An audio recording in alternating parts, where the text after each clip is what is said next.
Good morning, everybody. Welcome, councilors, staff, members of the public. I'm Dean Trutowski, Warden for Perth County, and I'll call our January 22nd, 2026 meeting to order. Starting time at 9:01 a.m., please. And I'll ask everyone in attendance to pause for a moment of reflection.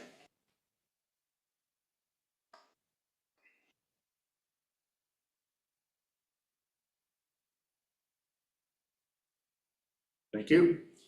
I'll read the Perth County Land Acknowledgement as follows. We acknowledge that Perth County is situated on the traditional land of the Anishinaabe peoples, who have a long-standing relationship with land and water throughout the region.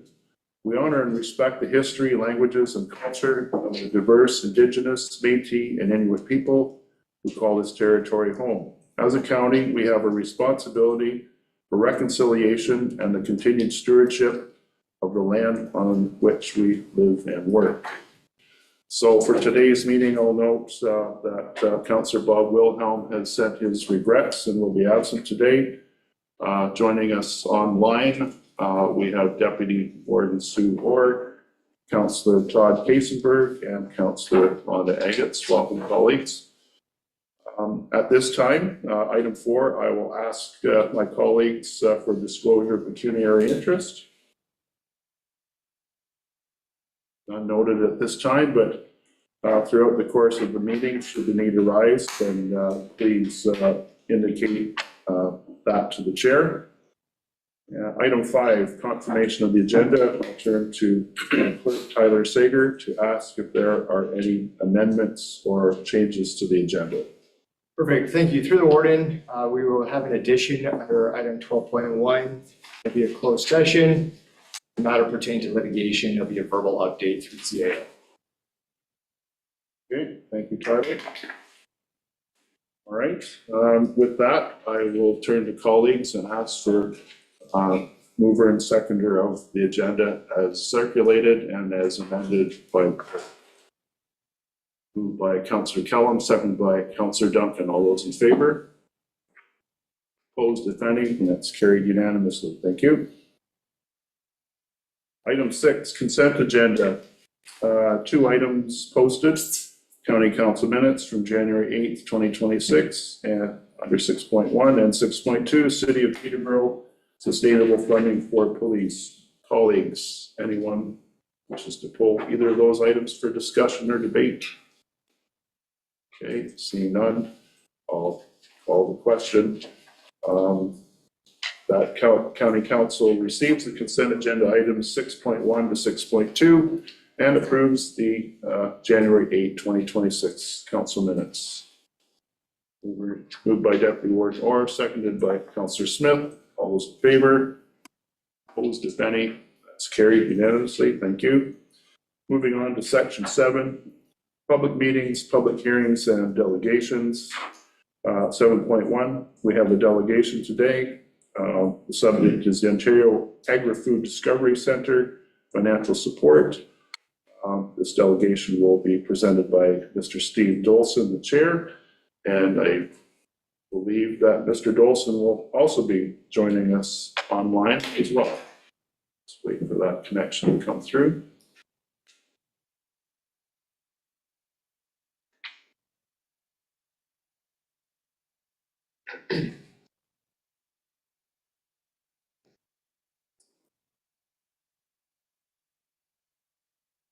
Steve, can you have a look at your video and mic to make sure it's turned on, please? Okay, we're good to go. Thank you.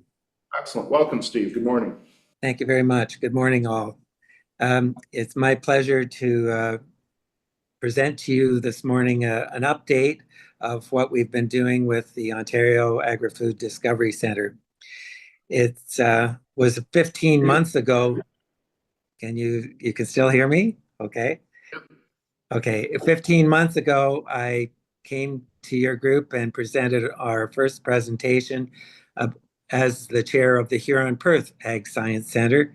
And since that time, a lot of things have been happening. Next slide, please. Yeah, there we go. I guess the biggest thing was the announcement of our new name in November of 24. We had decided that we needed to rebrand our name from here on Perth to more Ontario based.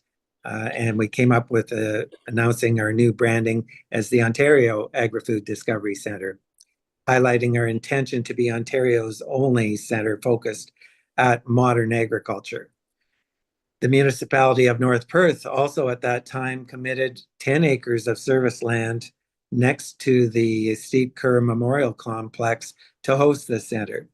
These were two very important announcements that we were able to make to allow us to proceed in raising funds to do some of the development work on our project. To date, well over $200,000 has been invested in this project since 2020, when the first feasibility study was done by Lord's Services in Toronto, the cultural services business.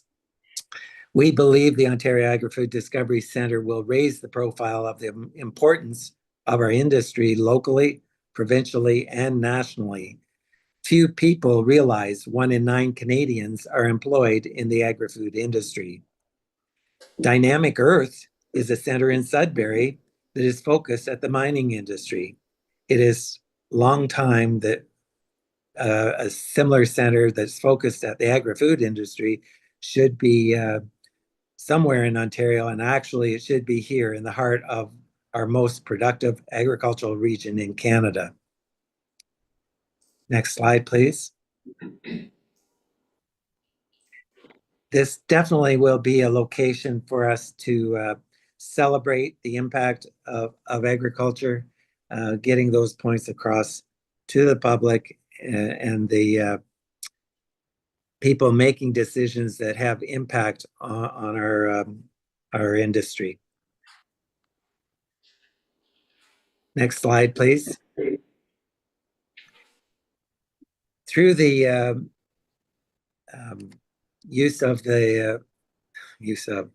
through the center, we envision focusing on a lot of different items. It will be a hands-on learning center, as I've mentioned before to you.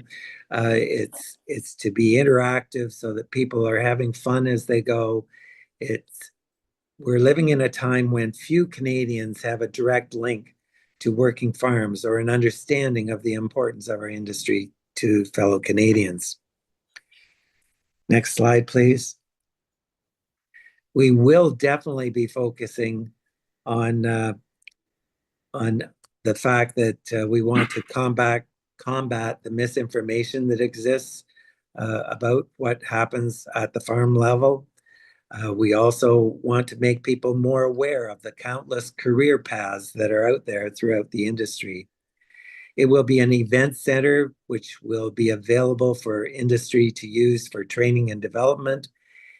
And it will be an indoor activity center for families throughout the year, especially when we're in this time of year when playgrounds really aren't very available to families. And so it definitely has a portion, like most science centers would have, for families to bring their children and have them actively involved in fun activities that are related to learning in early childhood years.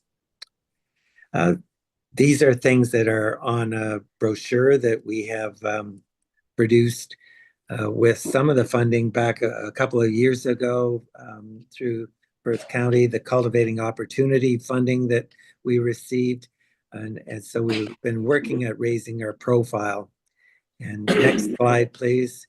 That includes things like attending the fairs and other events with signage. And this illustrates signage that was on a float, which actually went through the Listowel Fair parade, making people aware of agricultural drones, something that's modern and got a lot of comments as we drove through the streets of Listowel about, my goodness, people had never seen a drone so big and weren't aware that this is a piece of modern agriculture that we would likely be highlighting as we go through a center development. Next slide, please. The other funding from Perth County was used to develop a banner. The banner that you see in these two pictures, one was at Dave Carson's fundraising event where $5,000 was raised for the organization when Dave had donated a calf to be sold that day. A number of area businesses got behind that purchase. Of course, the calf was sold for another charity as well. And then the photo on the left is a recent presentation that David Bray and myself had the opportunity to meet with the Optimist Club in Mitchell. And they were early supporters of the concept of the center back in the very early years of our birth, I guess, of an organization. We now have that banner. Actually, we've had two of them made now. One's permanently at Trillium Mutual Insurance. Trillium has supported us by providing our kind of office space. Both they and Listowel Ag Society have made space available to us at no charge over the last year, and we are very grateful for their support. Next slide, please. It's 15 months ago, I came to you and had been asking for some support in the development costs. At that time, we had an evaluation of our needs going forward before we actually opened the capital campaign. And that was done by a business Process Curiosity. And Jennifer Martin from BC had come back with recommendations to us that we needed to do this following work before we should start a capital campaign. And that included up-to-date architectural modeling, experience planning, and fundraising support. Over the past year, we've been very fortunate to gain the funding for the architectural modeling portion of this, which was $100,000, which we needed. And thanks to funding from Gailey Foods of $50,000 and the Ag Adaptation Council of another $50,000, we were able to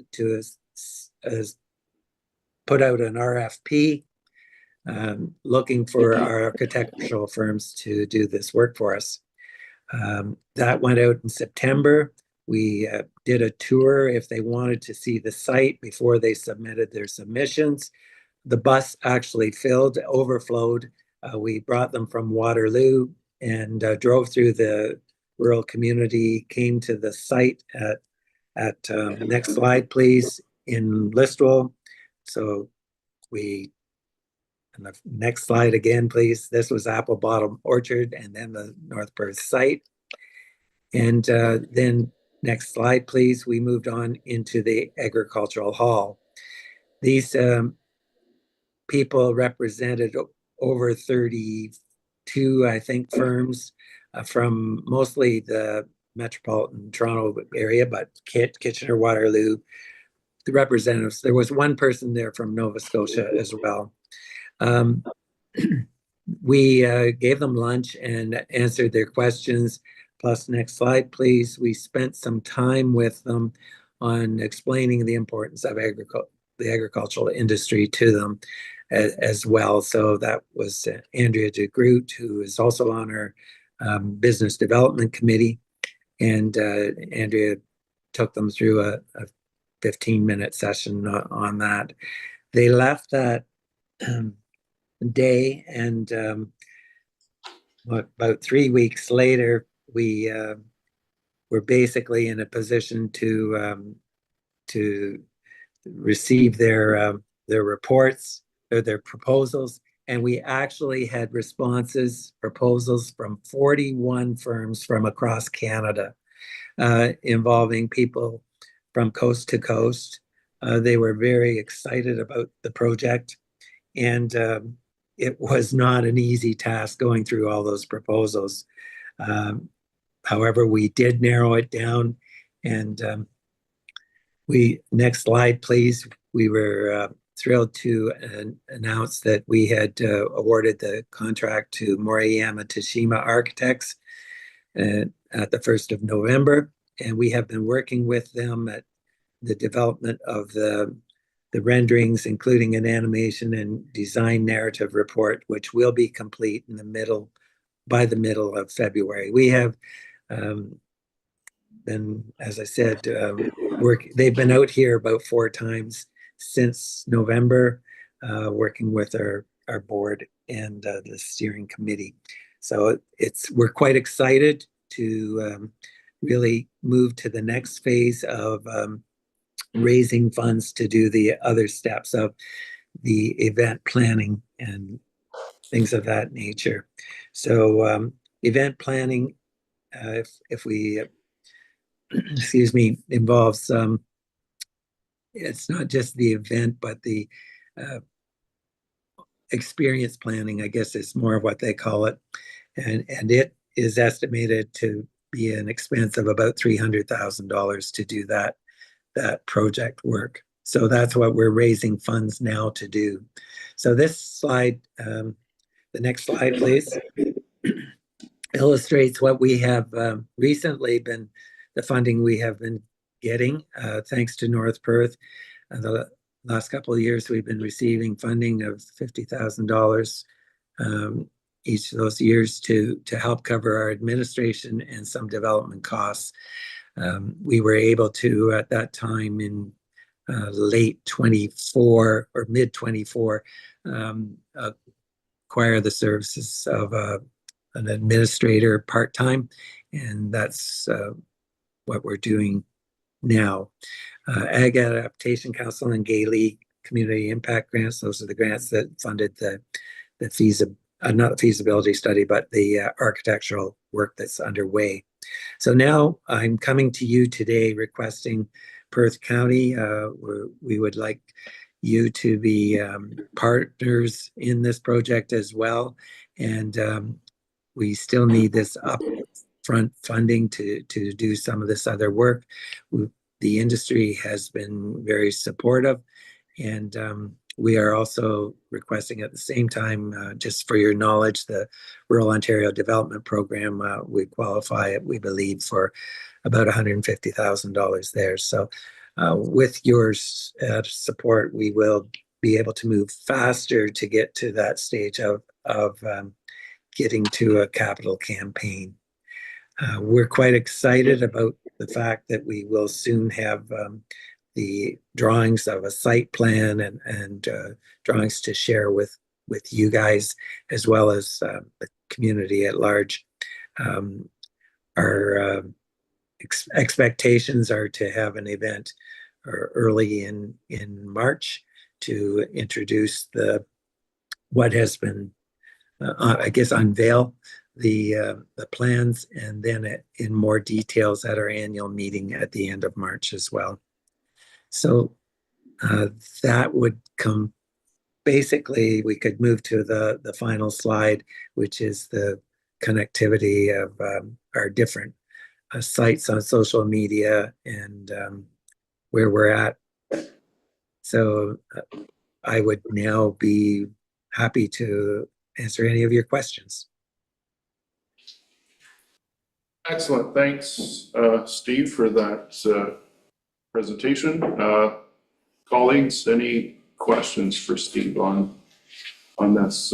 Councillor McKenzie, go ahead, please. Yes, Steve, presentation, very interesting. Was as excellent and as good as the first time that I saw it when you presented to the optimists. One item that you had mentioned the night that you were in Mitchell was kind of the reasoning for placing this inlet over North Perth was access to neighboring counties such as Huron and Wellington. I guess my question is, are you approaching those counties for proposals or grants as well? That is our intention. Again, timing is everything.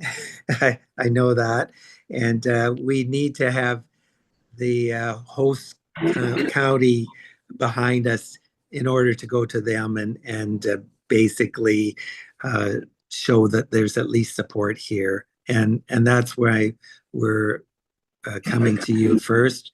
But it would be our intention because that was done similarly with things like the Children's Museum.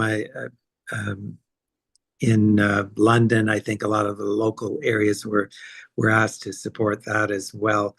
Our thinking is we're going to be long term. We want to take people from the center to active farms with a bus. It's a similar design to Fair Oaks Farms in Indiana. It's a controlled tours capability that we would be going to Wellington. There's operations within 20 minutes of North Perth, obviously in Wellington County and Waterloo. Likewise, we also see the fact that by the time we have this facility done, the GO train will be more commonly going back and forth to Kitchener-Waterloo and making arrangements with tour buses to become a regular tour coming out of the GTA to come to take your family on an ag tour, ag and food tour. So yes, in short, we intend to. Timing, I know that this year you're getting very close to your deadline for your approval of your budget, and we haven't gone to the neighboring counties this year until we get the other architectural drawings. I think is the time that we'll definitely go there, but we would really like to have Perth County as a supporter going forward to whatever magnitude that could be arranged with you within your budget. Okay, thank you. Further questions? See any hands up online or in person? So, okay, thank you, Steve, very much for the excellent presentation. We appreciate it very much. Okay, thank you for the opportunity to present. Okay. And I have a resolution that reads as follows, that council receives a delegation, Ontario Agri-Food Discovery Centre financial support, and that council refer the $50,000 request to the 2026 budget deliberations. Looking for a mover and seconder. Moved by Councillor Duncan, seconded by Councillor McDermott. Any further discussion? If not, call the question. All those in favor? Opposed, if any? That's carried unanimously again. Thank you. And thank you, Steve, and best wishes on this exciting project. Thank you very much. All right, moving on in our agenda, Section 8 staff reports, Section 8.1 from the Department of the CAO, and sub-item 8.1.1, compensation review for elected officials, follow-up on per diems and professional development. Joining us to present that report is Marion McKean, Director of Human Resources. Good morning. Morning. Thanks, and through the warden. So staff was directed in November to return looking at the per diem amounts. So benchmarking for this type of payment, it wasn't the easiest because the compensation overall is extremely variable. But what we did do was connect with our peers and our comparators, and we really looked at what is Perth County currently paying. So it is 210 and 18 cents for a full day meeting, which is over 4 hours, and then 138.84 for a half day meeting. And in terms of the comparators, for those that pay half and full day meetings, the amount average was 208. So we were extremely close and competitive on that. And then for a half day meeting, we paid slightly lower, about 14.8%. As our comparator group was 161. The problem is some of those comparator groups don't have half-day meetings. They pay a set rate, so it would be like 300 for any meeting of any length on that day. So that did skew the results a little bit. So again, it was quite close. And then when we looked at the lower tiers, we took them separately. So we looked at upper tier and lower tier comparators, and then we do pay higher than the lower tiers as well. So based on that, and given that there was considerable variability, we think that the per diem pay is competitive at this point in time and would not be recommending to change that. So if we want to have a discussion on that before we move to the conferences and professional development. Okay, all right, we'll pause. Councillors, any questions for Marion on her report so far? Don't see anything, Marion, so please continue. So again, with regards to professional development, in 2025, the approved maximum spend was $6,000 for the warden and $4,000 for each councillor. Council also receives their professional development amounts from their municipalities as well. And some are a little bit lower if you're serving on county council, others don't have the same stipulation. So again, when we did the benchmarking, the average, there was a wide average, everything from to there is no additional professional development budget to, I believe the highest was around 5,000 in Middlesex County. So again, a considerable range, but with regards to averaging and looking at is Perth competitive, and then also considering a lot of the lower tier municipalities have a small professional development budget as well. At this point in time, staff did not recommend any changes. Okay, thanks, Marion. Councillors, again, questions for Marion on that part of the report? Okay, don't see anything.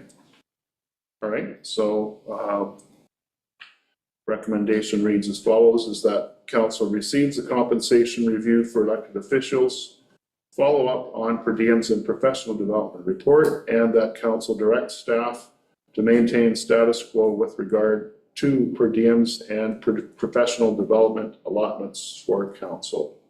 Is there a mover and a seconder for that resolution? Councillor Smith moves, second by Councillor McKenzie. Okay, all right. Questions, debate, comments? Seeing none, call the question. All those in favor? Opposed, if any? That's carried. Thank you. 8.1.2 is our next agenda item, evaluating staff performance and management. And we have CAO Lori Wolf, and as well as Director of Human Resources, Marion McKean, to lead us through that report. Who would like to start? Lori, go ahead. So thank you, through the warden. This is an information report about evaluating staff performance. And it does respond to council's direction in December. And this would be the first of 5 staff reports relating to this matter. This one is a general overview report. The 4 others will be more detailed per department regarding their goals, the development and evaluation of their work plans and forecasting workloads. So much more detail specific to the departments in the follow-up reports. So as a general information report, this one covers the county operations, which does have 134 union, 90 non-union staff distributed across those 4 departments. We did include a copy of the org chart, which is attached simply for reference. The majority of our services are subject to non-discretionary and regulatory frameworks that set the performance standards. Regular reporting to council throughout the year on those requirements, the performance, our programs, services are provided to council. Council sets the policies regarding this matter, and in particular, specifically on employee performance evaluations. So I'll hand it over to Marion so she can review the details of our performance management program. Yeah, sure, thanks. So back in 2020, we updated and modernized the performance appraisal process. So essentially what we did was, and continue to today, is benchmark with other leading industry experts in the municipal and public sector field, and then apply that to our template. The template still stands today as an industry best practice, as it combines both SMART goals and then as well competencies. We do have templates we have for senior leadership, so those who present to council, so there's additional evaluation on how you present to council, are your reports complete, in that type of thing. And then we have a management template, so for a manager who maybe doesn't attend council but has people supervisions as part of their core competencies, that would have a slightly different template, and so on. So the templates were also provided in the report for if there were any questions, happy to take those. Essentially, managers work with their staff to develop their goals for the year, and those are based on the work plan that's approved by council. In terms of workload, that is determined by the manager. And then if there's anything that is outstanding or missing, that's when a staff request would come to the budget process. So that's where we determine, the manager is determining if there are workload issues in their division. The process is iterative. So while HR sets the templates, it is up to the manager to lead the process. And then at the end of the year, HR does collect all of the performance evaluations to ensure that for completeness, if there's any issues, it just has the dialogue between HR and the manager. If there are any staffing concerns, they can be addressed. And then there's also a check-in point, which is also really valuable should there be a need for such thing as like a performance improvement plan or any type of staffing changes. So that also assists there. In terms of for public works and paramedic services, there is a more task-based template. So that way managers can have a direction with their staff, but more focused on the relevant jobs that's related to the individual. Were there any questions on the performance evaluation documents? Councillors, any questions for Marion on that? Don't see anything, Marion. Okay.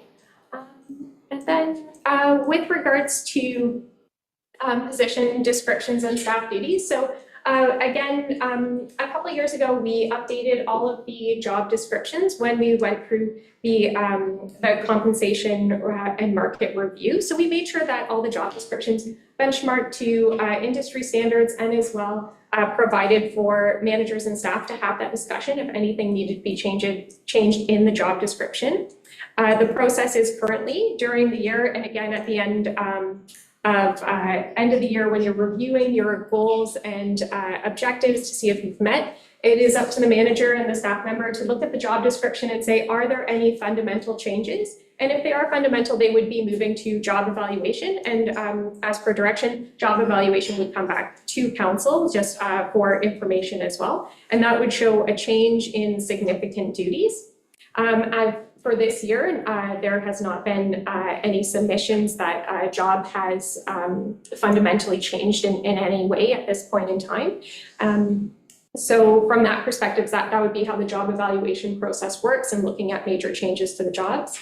And then lastly, we also set learning objectives as well. This also informs the budget process. So managers and employees, again, at the end of the year, look at their work. They also look at their professional development and learnings, and they determine what would be the best courses or professional development that would fit within the department budget. And so that helps to not only inform the manager when they're dividing up their staff professional development, it also helps the corporate professional development. So for example, we're offering a communications course. Since communication had come up quite a bit in terms of being more effective, how do I present better, how do I get my points across? So then HR will have corporate programming available to all staff. So that's just an example of how we look and review the performance reviews and the learning plans and integrate everything together. Are there any questions at this time? Okay, colleagues, questions? Don't see anything, Marion. that's pretty much, Sums it up. Yeah. All right, thanks, Marion and Lori, for your presentation. I guess I'll just go around the room and online one more time. Anything further that council has on this report? Last call? Oh, seeing none, all right. Thank you, ladies. The resolution reads as follows, that council receives the evaluating staff performance management report for information. Mover and second, please. Councilor McDermott, seconded by Councilor Kasenberg. Final call for questions. Oh, okay. All those in favor? Opposed, if any? Thank you. That's carried. All right, moving on. Item 8.2, 2026 budget.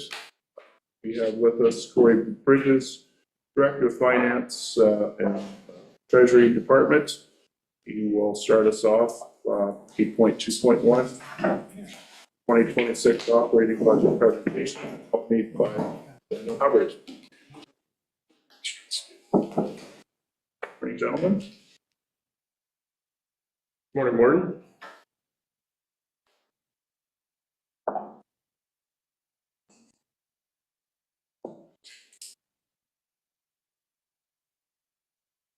Great. Thanks, Warden, councilors. I have the pleasure of presenting the operating budget for County Council.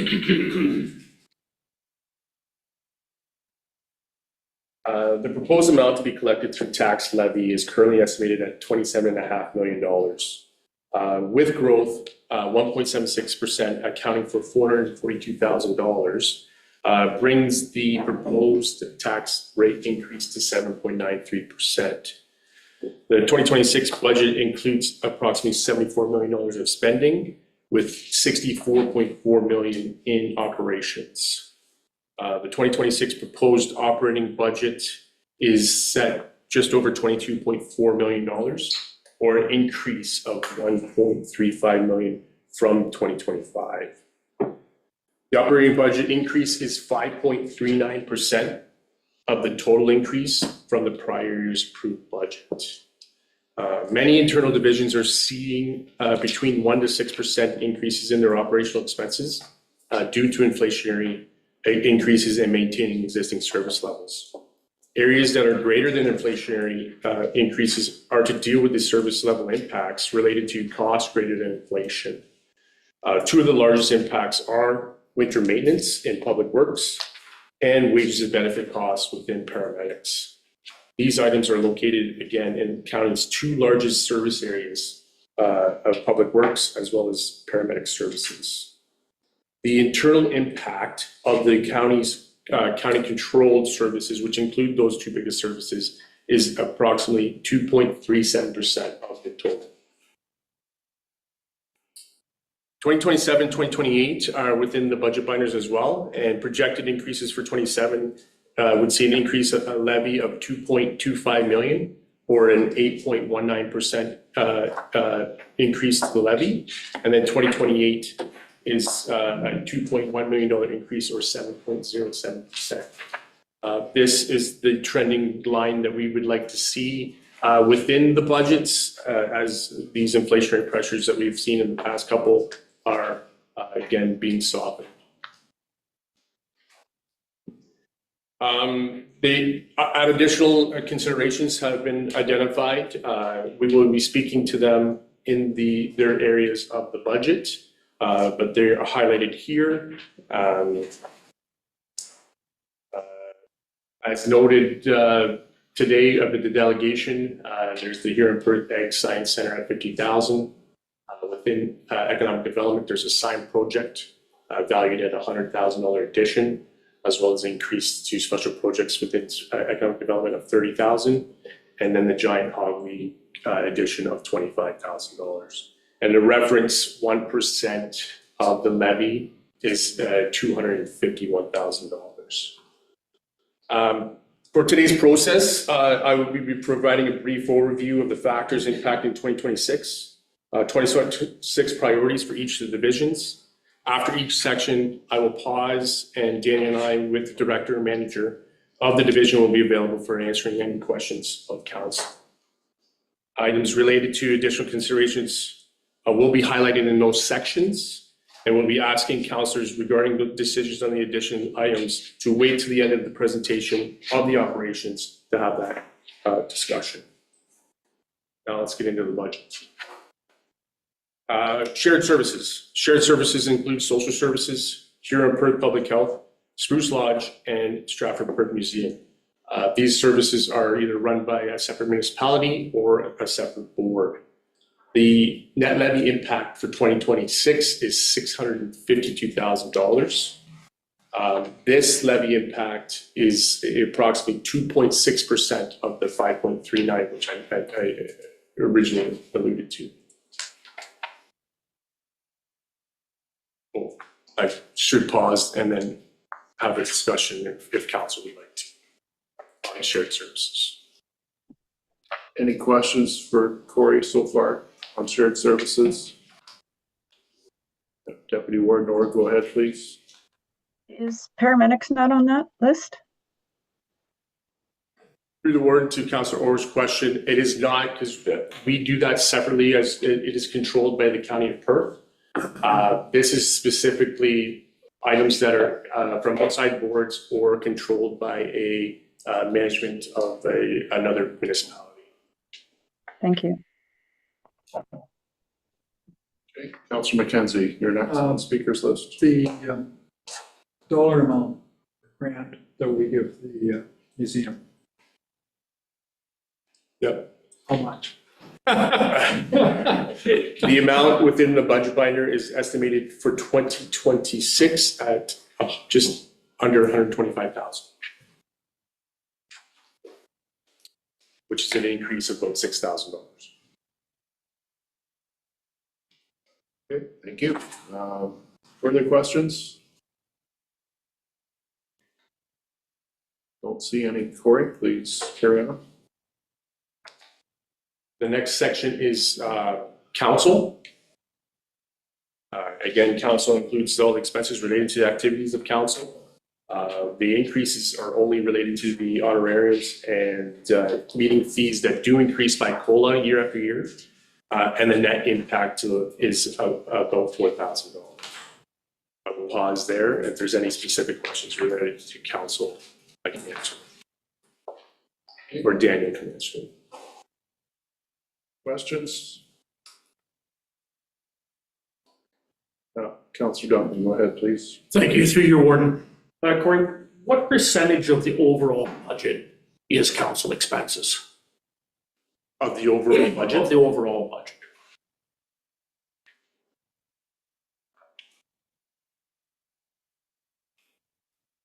So the overall budget for council is $300,000 request. So it's 300,000 of the 22 million, or the $64.4 million spend. Quick calculation. You can, Yeah, you can give to me. Don't have to do it right now. Daniel's doing the calculation right now.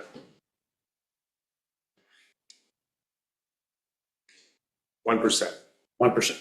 Okay, perfect. Thank you. It's probably even less than 1%. It's probably 0.5%. Thank you.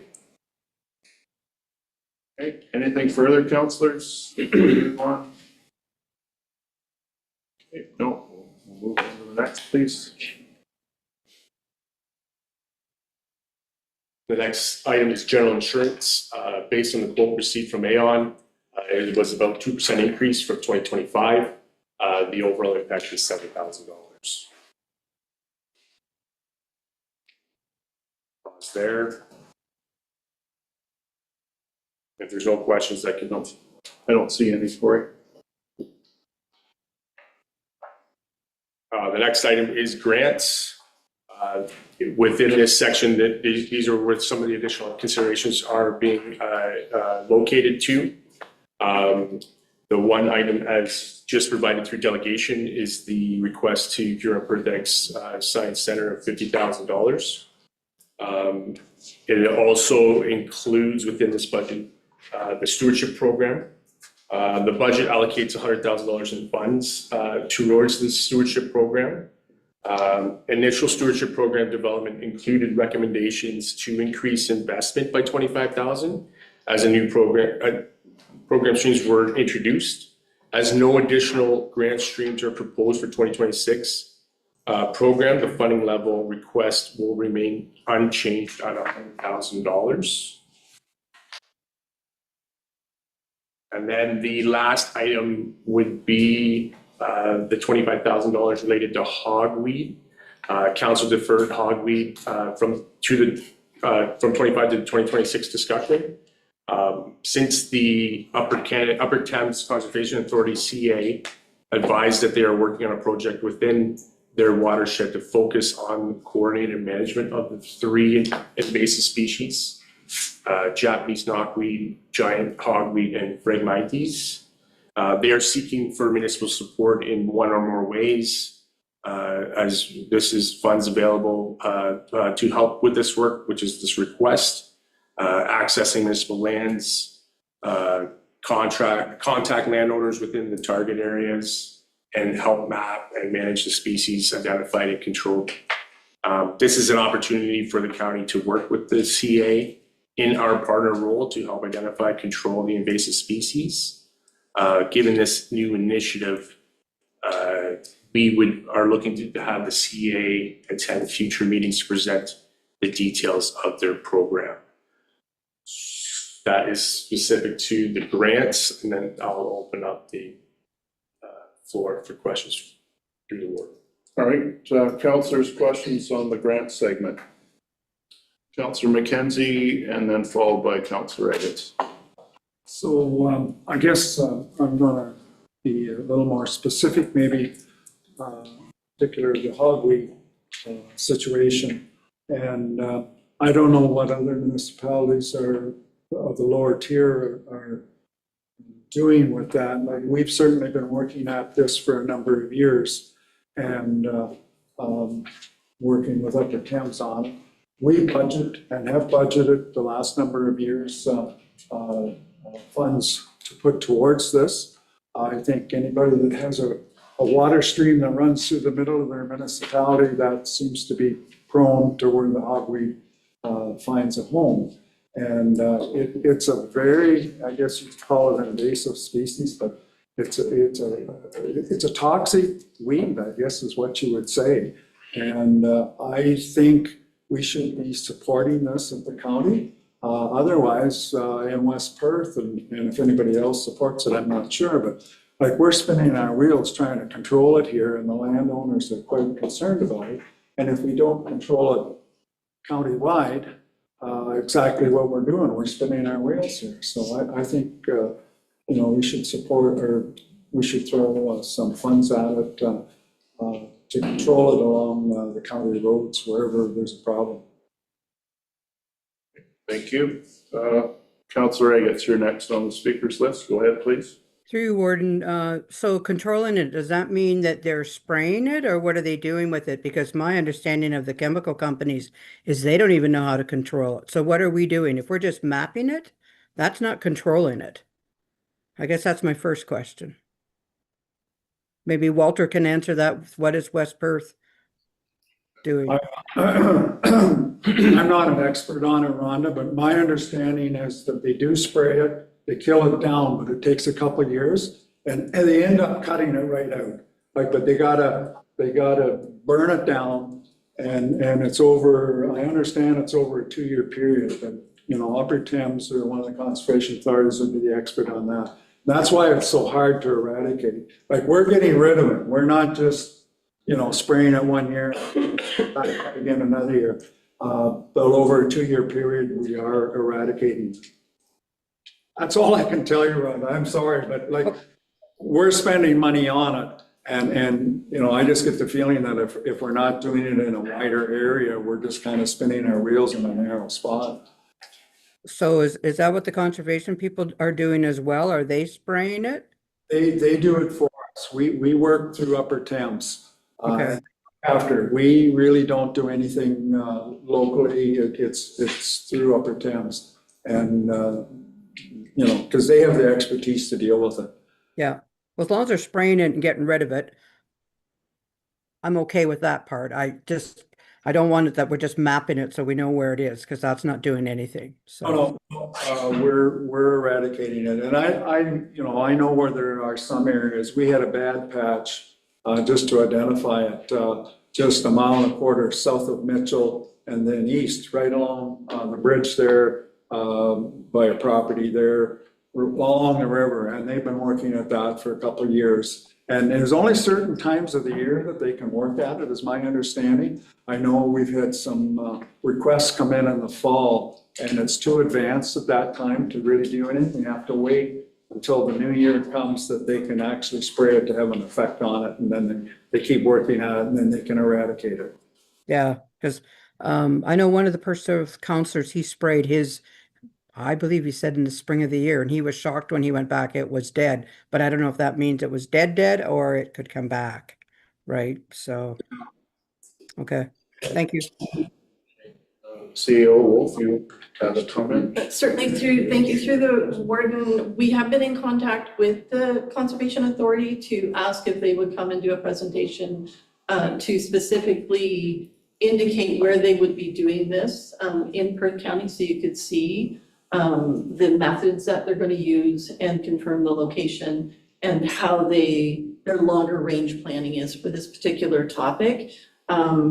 They're happy to do that. We're just trying to work out a date for that. We had the 25,000 referred from last year, and but since then, this is a program that has been initiated by the Conservation Authority. So they are looking for if we could help them out in the mapping aspect of it, but they certainly would appreciate any funding that we could provide. So it could be up to whatever council deems necessary or that they want to contribute to. But we will arrange for them to attend. Okay, thank you. Councillor Agates, go ahead. I guess I have one more question. How did we come up with the 25,000? Like, could it be 10 maybe, or 15 at the most? Why 25? Staff? Thank you. Through the warden, we came up with the 25 as a ballpark last year to start a program in Perth County. So it was going to be across the county. And that was simply an estimate to get the program started. And that was in consultation with the Conservation Authority, because it wasn't anticipated that the county would hire any staff. It would be contracted out to the Conservation Authority. So it doesn't have to be 25, it can be 10, because now they've initiated their own program and they are looking to seek funding elsewhere as well.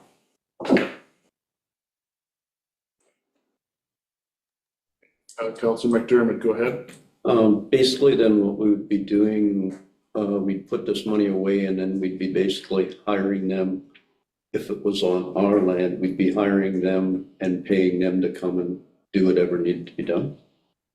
Through the warden, so as I understand the program, the idea is to, obviously not only on our own lands, but there is a resident component of this. Yep. And so Mr. Davies can explain, the participation of the residents. So for myself, I have a piece of property where I live that has a water course through it. Conservation has been out to look at hogweed in the past. So I understand there's correspondence that has gone out to particular homeowners about their involvement, but Mr. Davies would be able to explain if there's a cost to the homeowners and how much that would be if they get offsetting funding from whatever sources they've reached out to.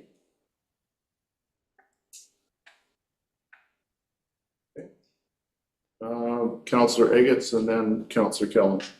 So when would they come and make that presentation? Is that the next meeting or 2 meetings, or?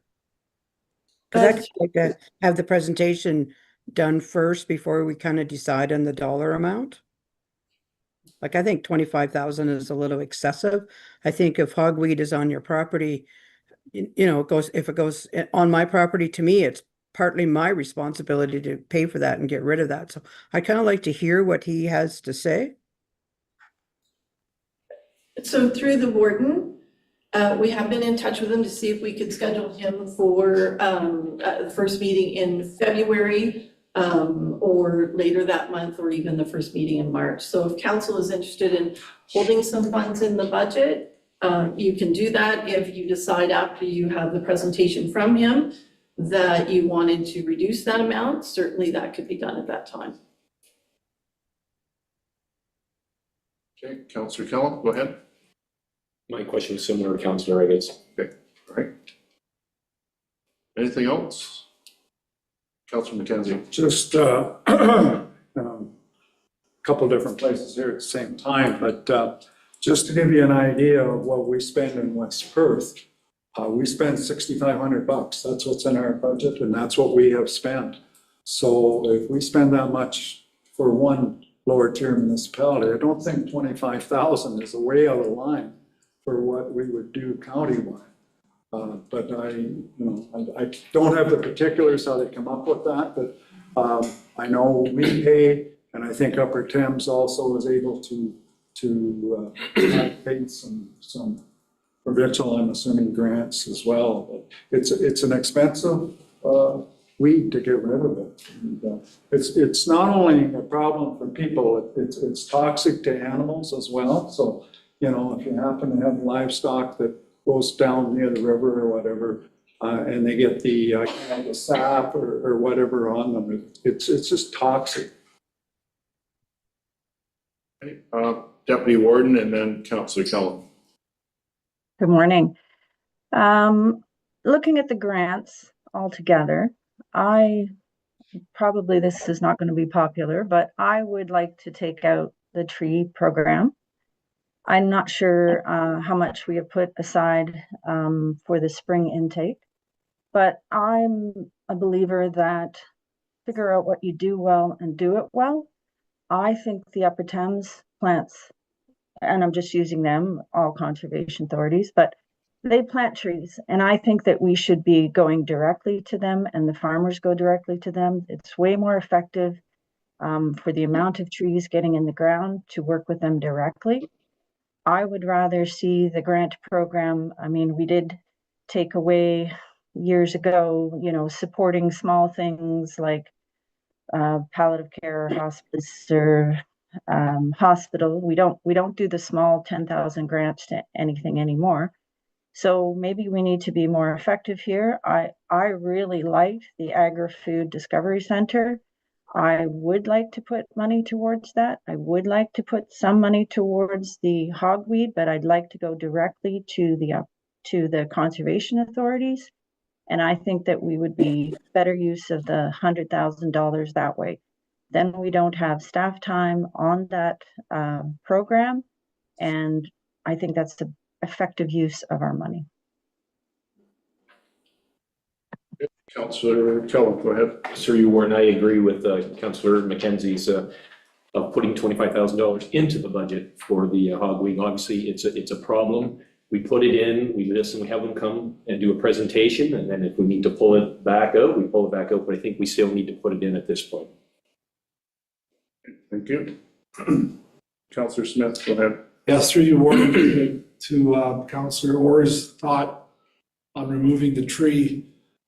Would we not still have to, if we went to the conservation authorities, we would still have to give them some funding, perhaps in that total amount of 100,000? Just as, that's what I'm thinking. We would still have to give them something towards it. But thoughts on that? Staff Smith, go ahead. Right. Through the warden, so the stewardship program it was developed with very heavy public consultation in terms of what they wanted to start with, and the public overwhelmingly indicated to start our stewardship program with a tree component. So that's the first component of it. There are other streams that we would be looking at as we develop our stewardship program further over the years. We're really very early on into this particular program. It has been very well used by the public as it's been reported to council in terms of the intake and what council spends on it. So We do have a relationship and purchase through the Conservation Authority as well. So, but a big part of that particular program and public consultation indicated that the public wanted the opportunity to not go directly to the Conservation Authority, but to be able to have a contact at the municipality that they work through. And so the coordinator manages the program as well as other activities within their mandate, but it is quite a large program in the beginning of its development. Councilor McKenzie. Okay, and I should know or have more information on how this works, and I have to admit, I don't, because I haven't tapped into it yet. But I'm wondering if you could give us a 101 on the stewardship, like how this whole program works. If I want to plant some trees, do I come to the county, or do I go to Conservation Authority, pay for them, then come to the county? Like, just how does this whole system work?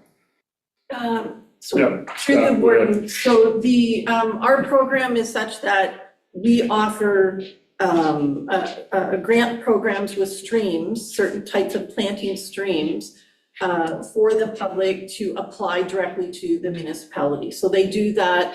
If they get pricing and such, they can work with the Conservation Authority to get those pricings and submit that with their application to the county, and then it's all evaluated internally. So some of the grants that are awarded are done by the resident themselves, and some are done with the assistance of the Conservation Authority. But it's very much a partnership, and we very much have an excellent working relationship with the Conservation Authority for those residents that want to use that organization to help them with the planting.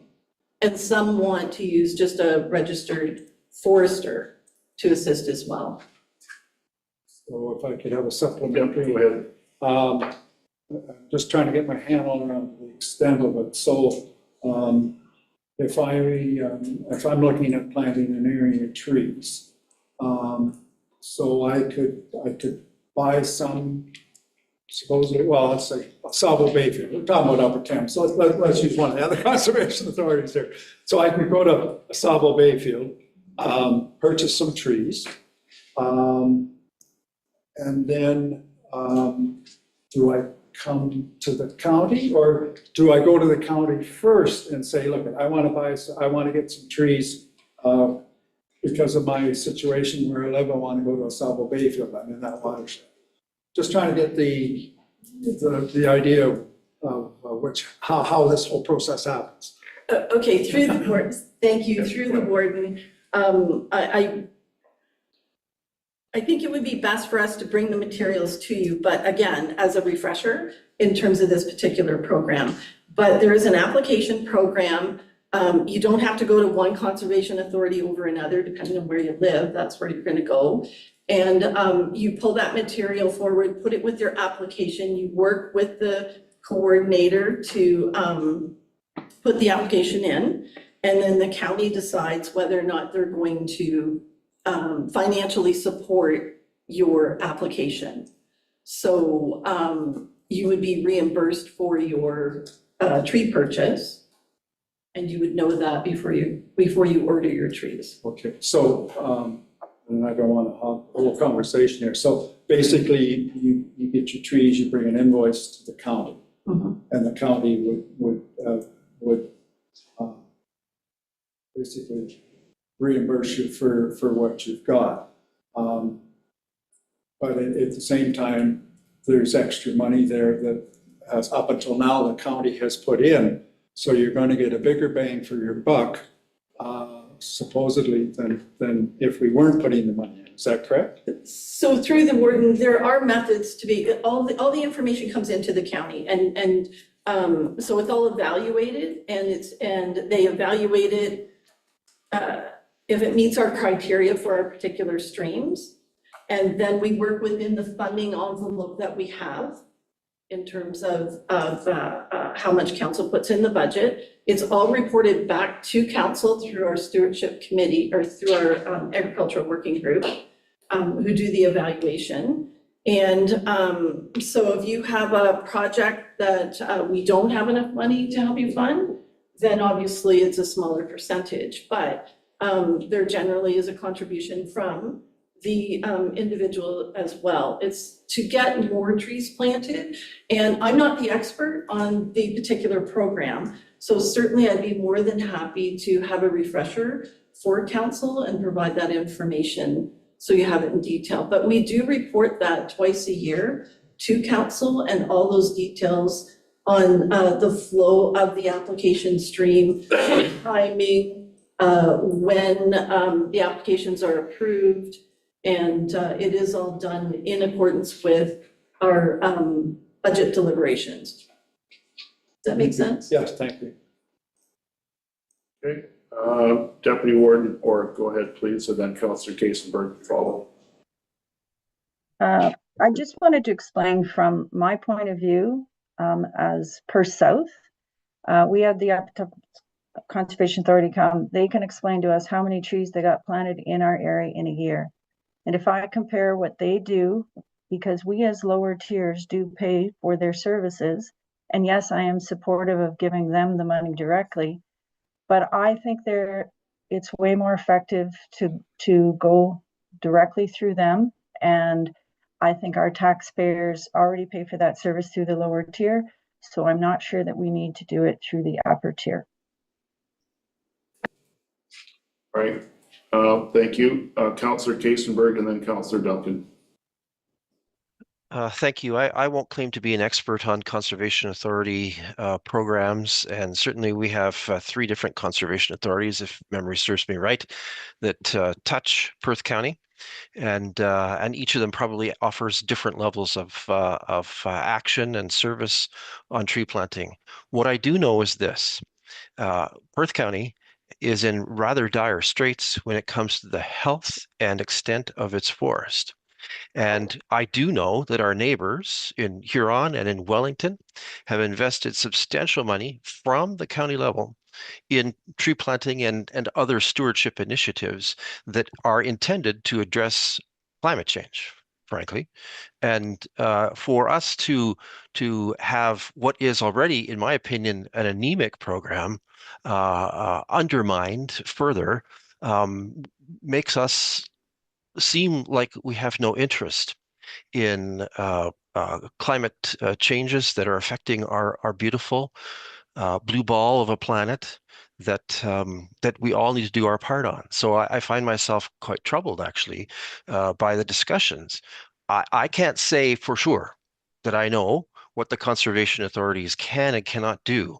But when the second most common tree in Perth County is a dead tree, which is what Maitland Valley's assessment of our situation is, then we have some planting to do.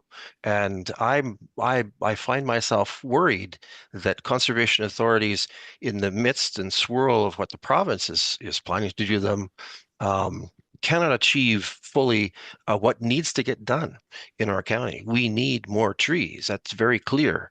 And so I'm kind of appalled that there's consideration of reducing what is already, in my opinion, an anemic program. Okay, thank you. Councillor Duncan, you're next. Thank you. Through you, like Councillor Kasenberg has alluded to, Wellington and Huron counties have had stewardship programs for a number of years, and we're kind of new to the table here. Stewardship is everyone's responsibility. I know it seems to sometimes look like the rural landowners are getting the bulk of the money sent to them because the tree planting goes on, but everybody benefits from a clean, healthy environment. The people that live in town have as much skin in the game that way as the rural people. So I feel the stewardship program is a way to help with continuing to improve our environment. I hate throwing the buzzwords around climate change and carbon footprint and all that, because it kind of diverts away from the fact that we need to have a healthy environment to live and thrive in. So for us to consider cutting the stewardship program that we just started, and we've had a great uptake for it, to me is not a good direction, and I would definitely not support that. As far as the conservation authorities go, stewardship services isn't even a mandatory service now with the new legislation creation by the province. You can't even legislate that to be put onto the levy anymore. That has to be an extra. So I feel that although our conservation authorities do great work, they're also handcuffed in funding for sure. I can tell you definitely at Maitland Valley, we're handcuffed in funding. So I think this is a great leadership opportunity for the county to continue to fund the stewardship program and help out with our environment in the process. Thanks, Councillor Duncan. Councillor Orr, go ahead. Or Deputy Ward, go ahead. I just want to go back that I do believe that we should put some money to stewardship, but I think it should go directly. I think that the conservation authorities do a great job and we should be supporting them, and they should be doing it because I think it's a way more effective use of money to get trees in the ground. We will have more trees planted if we go direct. Okay, thank you. Any other questions on this item? Councillor Eggets, go ahead. Just a little further to that, we are duplicating services. Maybe we need to tweak it somehow so that we're not, as a farmer who planted trees last year, we could apply for a grant through the county. We could also apply for a grant through the conservation area. So it seems like we're duplicating there. The other issue I had was the trees that we purchased. I had to drive to London twice to get them. I couldn't get them all the same day. So why can't we support our local nurseries instead of the conservation people aren't, to my knowledge, planting the trees. They're bringing them in from somewhere. So why not get them from our local nurseries? Because like I said, I drove to London twice to get the different kinds of trees that we were getting, where I could have went to my local nursery and got them. So I think it needs some tweaking. We do need to keep planting trees as a county, and I know they don't want to plant them along the road, but we have a policy. Where are we planting our trees? Like, I think we need to find somewhere in the county that we plant more trees as well. So I think this program needs to keep going, but we need to just kind of monitor it a little bit more and what we're doing. And the last comment I'll make, if we don't change our forestry bylaw, you won't have to worry about it because people won't be planting any trees. Okay, thank you. Any other comments or questions? All right, I have some comments and I need to find a presiding chair in order to do that. So I look to the clerk to administer the presiding chair, noting that Deputy Warden is online. So do I turn to the Deputy Warden to act as the presiding chair? All right, so I ask that Deputy Warden Orr take over as presiding chair so that I can enter the discussion as well. Happy to do so. I hope I can see everybody in the room. Okay. All right. So I've been listening to the questions and the comments. I would first of all recommend to Councillor McKenzie's ask for a Stewardship 101. I think it would be important that staff bring back not a report, but come back. I think staff should come back to council and explain how the stewardship program is administered. I think it's also important that staff bring back the report from July 6, 2023, titled Perth County Stewardship Program. And I'm going to read the excerpt from the consultant's report. Funding for tree planting. Input was varied across various stakeholders, but the overwhelming majority prioritized tree planting in Perth County above all else. There is concern with the low percentage of tree cover in the county and interest in planting windbreaks on farms, planting trees on marginal land, and maintaining the health of woodlots. Conservation authorities, CAs, private foresters, and volunteer organizations have been planting trees in Perth County over the years by leveraging Forest Ontario's funding, as well as other sources, including Perth County's Cultivating Opportunity Grant tree planting stream. However, they believe that consistent funding from the county would increase tree planting year after year. So that was in the report submitted by the consultant Mel Limas at Headlands Agro-Enviro Solutions, July 6, 2023.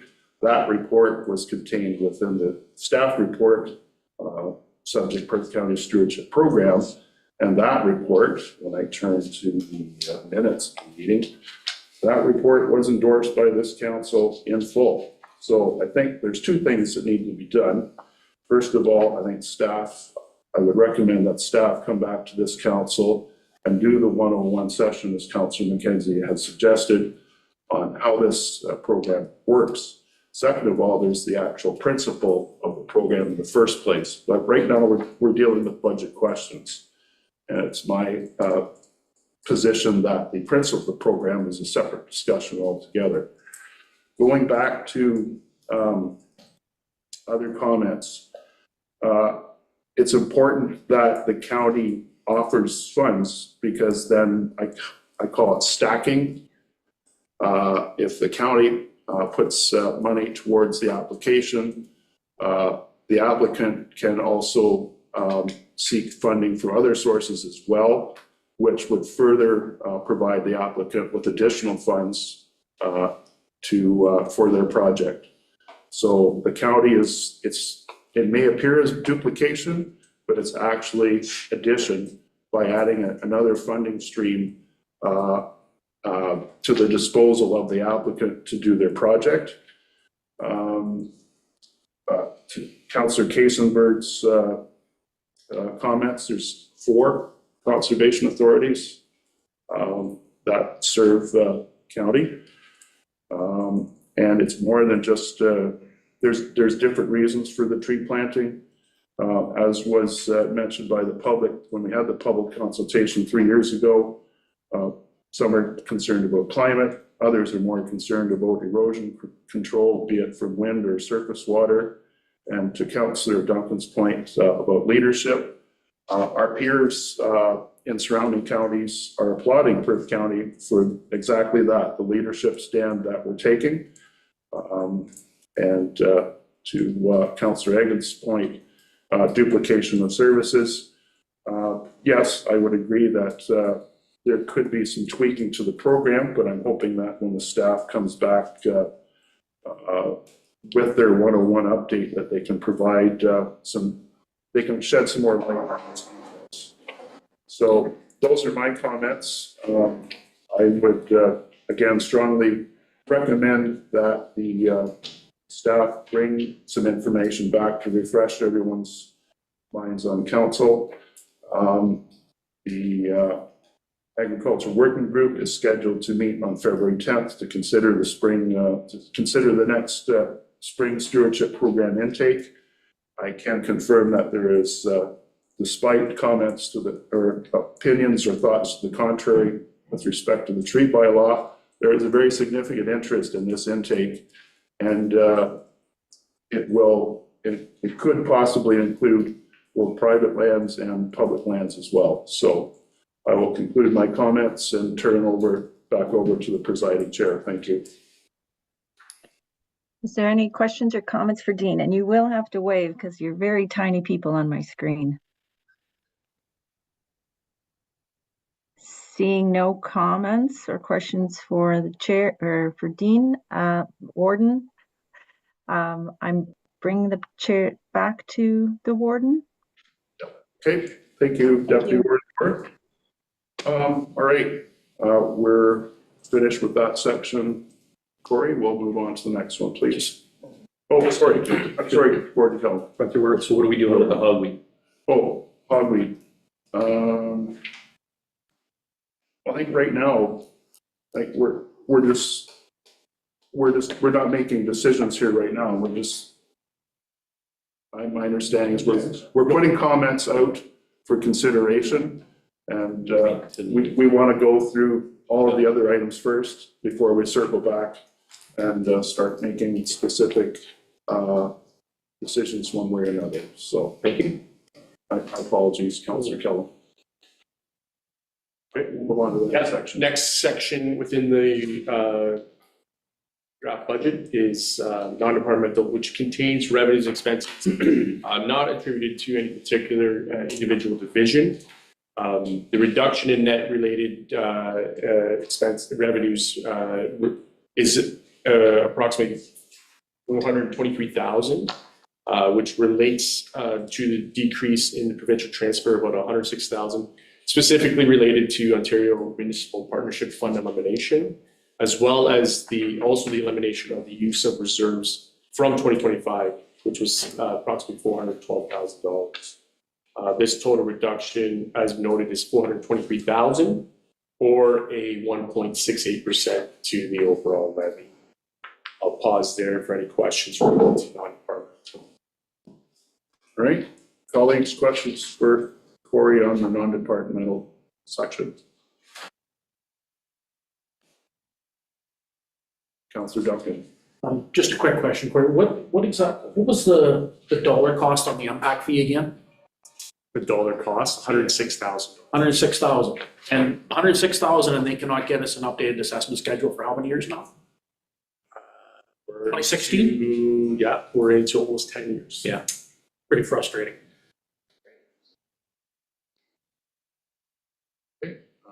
Just Councillor McDermott. The Ontario Municipal Partnership Fund, are we down to zero on that now? No, we're still receiving about $423,000 for 2026. Okay, but We'll be seeing a reduction of about $106,000 over the next 5 years to eliminate that remaining $523,000 which we received in 2025. thank you. Anything else? Don't see any. Okay, moving on to the next segment, please. Before getting into the specific departments, I just want to highlight that the total internal rent for the organization increased about $200,000, and half of that increase is related to the renovated space in Perth County Courthouse. Perth County rents the space on internal divisions based on an internal rent and space occupied by each division. For some divisions, this is a large increase in their operating from due to the newly renovated furnished space. Office of the CAO. Yeah, I think before we, I guess first, is there any questions on the interdepartmental? Yeah. Or internal rent increase? Don't see any. I wanted to suggest that we take a 10-minute comfort break, if not shorter, so that we can stretch our legs and refresh our minds and recalibrate, and then we'll go back in 10 minutes or less, please. So, motion for that. We'll take a recess at 10:24 a.m. Thank you.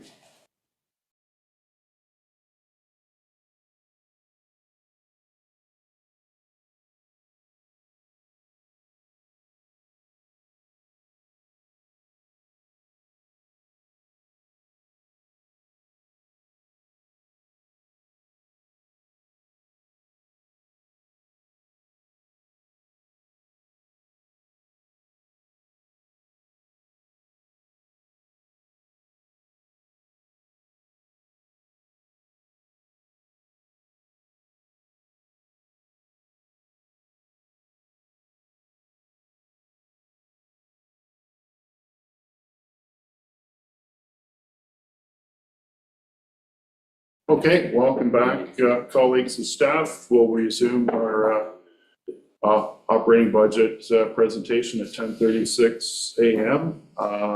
Corey, Dan, the floor is yours with the next section, please. Thank you, Warden. The next section is the Office of the CAO Department. Within that department, we have the CAO in Corporate Communications, Human Resources, Economic Development, Tourism, Planning and Development, and Emergency Management. I will speak to the individual divisions and then pause for any questions of council. The CAO division in communications, the net increase is $62,000. Priorities for 2026 is CAO is committed to advancing all county council and administrative priorities by providing leadership to staff and providing organizational oversight. Corporate Communications provides organizational strategic initiative support and is responsible for providing support across the organization for both internal and external communications. The highlights for 2026 is to support the temporary relocation of the POA court and the POA court and renovations of the council chambers, supporting communications and public engagement activities for the comprehensive zoning bylaw and new project, as well as development of additional policies, templates, and resources. Outside of some gapping related to wages, there has been inflationary increases added to 2026 budget. So I'll pause there for questions. Okay, councillors, questions? Councillor, I guess you're first on the speakers list. Is this, we're gonna have the discussion about the economic development? Or you want that at the end? Like, there was some money that I think in the very first time Corey presented, there was some money that you would consider about putting back in. Through the warden to Councillor Aga's question, that'll come up during the economic development and tourism section of this section, the subsection. Okay, okay, thank you. Anything else? Being none, we'll carry on. Okay. So the next section is human resources. The net increase for 2026 is $23,000. The priorities for 2026 is to attract and retain the right talent.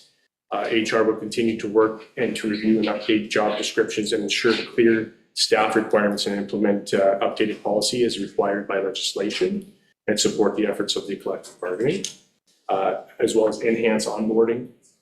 Additional e-learning modules will be established to enhance the efficiency and effectiveness of employee onboarding. And finally is to prioritize employee well-being, continue to support staff through organizational programs and provisions of mental health and wellness resources. The increase to 2026 are normal inflationary increases. I'll pause there and I'll invite Mary McKean for any questions of council. Okay, colleagues?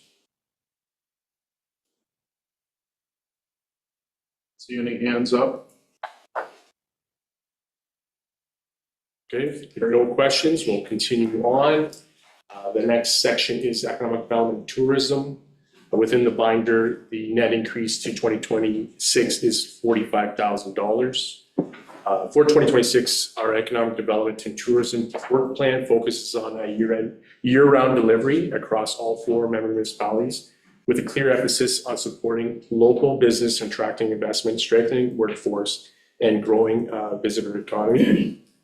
We continue to market Perth County through multi-channel advertising, refreshing tourism materials, strong digital content, and targeting seasonal campaigns that extend visitations beyond the summer peak. Signature experiences and Discover More flavor program will be expanding, supporting farm-based tourism, rural businesses with updated maps, digital tools, and business onboarding.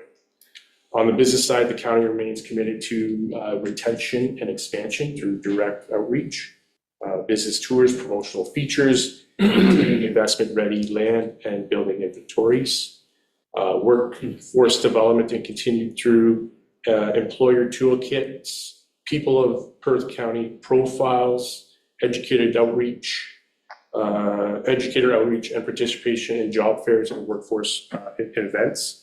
And finally, a strong governmental relation partnership, ensuring the county's rural voice is heard while helping us leverage external funding and reducing the pressure on tax levy. On top of the overall program and additional funding required is to advancing the visitor infrastructure and signage, which includes the frame and fine initiative to improve navigation and brand consistency with duplicating municipal efforts. I'm going to turn this over to Meredith Forget, our Director of Economic Development and Tourism, for a brief overview of this additional initiative.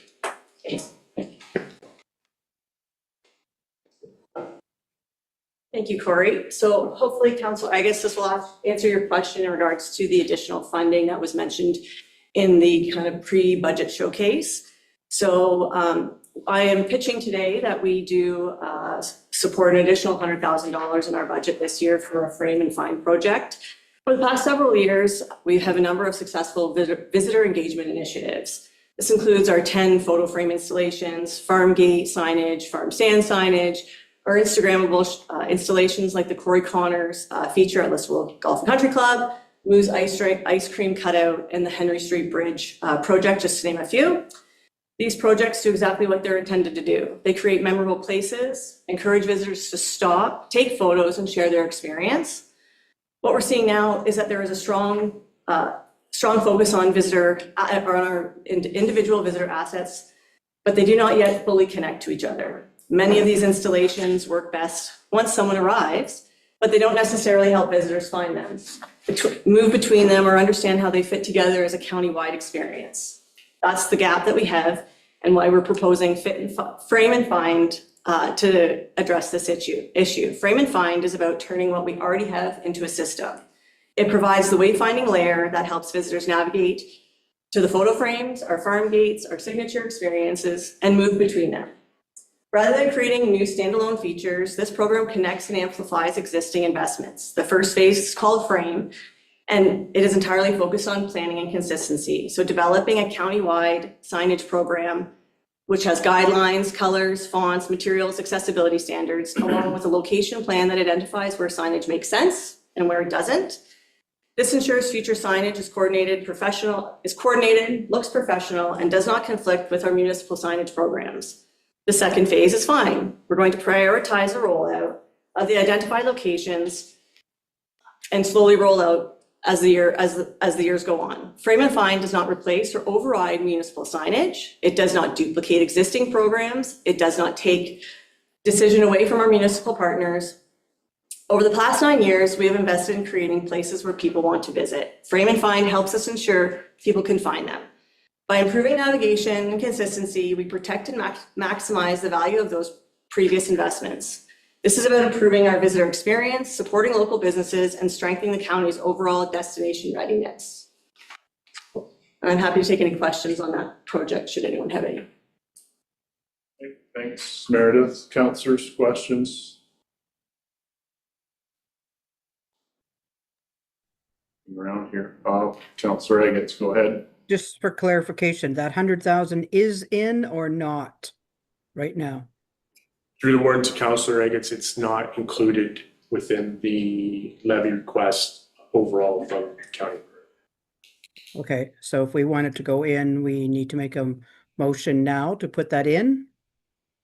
Through the word as well, Rhonda, Councillor Eggets, we're going to wait till the end of all the presentations and then have council discussion related to those type of items. Okay, all right, thank you. So there is an additional, is that okay if I discuss that now? So during our 2026 budget development, our baseline for special projects, which is just continuing our business continuity, that is our signature experience programming, our lunch and learns, our workforce development projects. We had anticipated some funding becoming available, so we reduced our special projects line from the baseline of 150,000 to 120,000. That funding never materialized, so there is an additional request to continue for business continuity of $30,000 be reinstated back into the special projects line item as the funding never became available. So that would be another ask as well. So those two items would then be discussed on council at the end of all the presentations. Okay, so just to summarize then, Corey and Meredith, the frame and find is $100,000 request. That's beyond the 2026 budget levy, and the 30,000 is a second request above and beyond the 26 budget levy, as Meredith explained, to make up for outside funding that was not received. Okay. Any questions on those two again? All right, I guess I have to ask Deputy Warden to take over as presiding chair if I had a couple questions. Any questions? Okay, yeah, through the presiding chair. Meredith, on the frame and fine system, the $100,000 levy request, can you quantify how many signs are we looking at altogether that would cover that would be covered by this expenditure? Well, so that's an excellent question. At the time when we submitted because we've applied for the Rural Ontario Development Fund. And so we asked several businesses to put in several quotes for different signs. And as we don't really know what the signs are going to look like, right now it stands at about 21. I foresee it probably being more signs than that, I would hope, that we would be able to have different styles of signs, different, obviously, sizes and affordability prices would be part of the framed portion when developing the guidelines. So can't give you an exact number of signs. We won't know until we get further into the project. And what is there any, other than the purchase, other than I'll say the development or the creation of the graphics and whatnot of the sign, I'll call it the architectural work behind the signs and the fabrication, what other work is required of the county to complete this project? Are we doing installation work, or can you fill in some more details on that, please? After the guidelines are developed, we would run this similar to the way we ran our framed program last year, and we would go into RFP, which would include installation as well as the fabrication of the signs.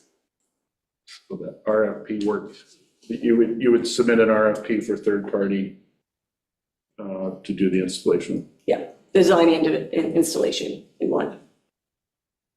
Right, that's all I had. Thank you. Seeing no questions, I hand the floor back to you, Warden Jankowski. Yep. Thank you, Deputy Warden Orr. So, all right, anything else in this section before we move on to the next one? Seeing none, okay. Thanks, Meredith. The next section is planning and development. The net decrease for 2026 is approximately $51,000. The priorities for 2026 is to advance the comprehensive zoning bylaw review for the 4 lower tiers, as well as expand planning tracking platform to include all types of planning applications. Working with the lower tier municipalities to review and update bylaws associated with land use planning, as well as establish a term of reference for privately initiated settlement area boundary expansion proposals. The decrease is related specifically to the technology services line due to the discontinuation of software within that area, with some slight increases in some areas related to inflation. I'll pause there and invite Andrea to come to the table to answer any questions of council. Okay, and Andrea, yeah, please join us.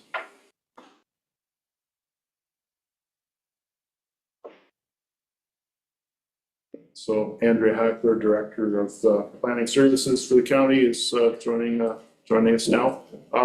Councilors, any questions on the planning segment to this presentation?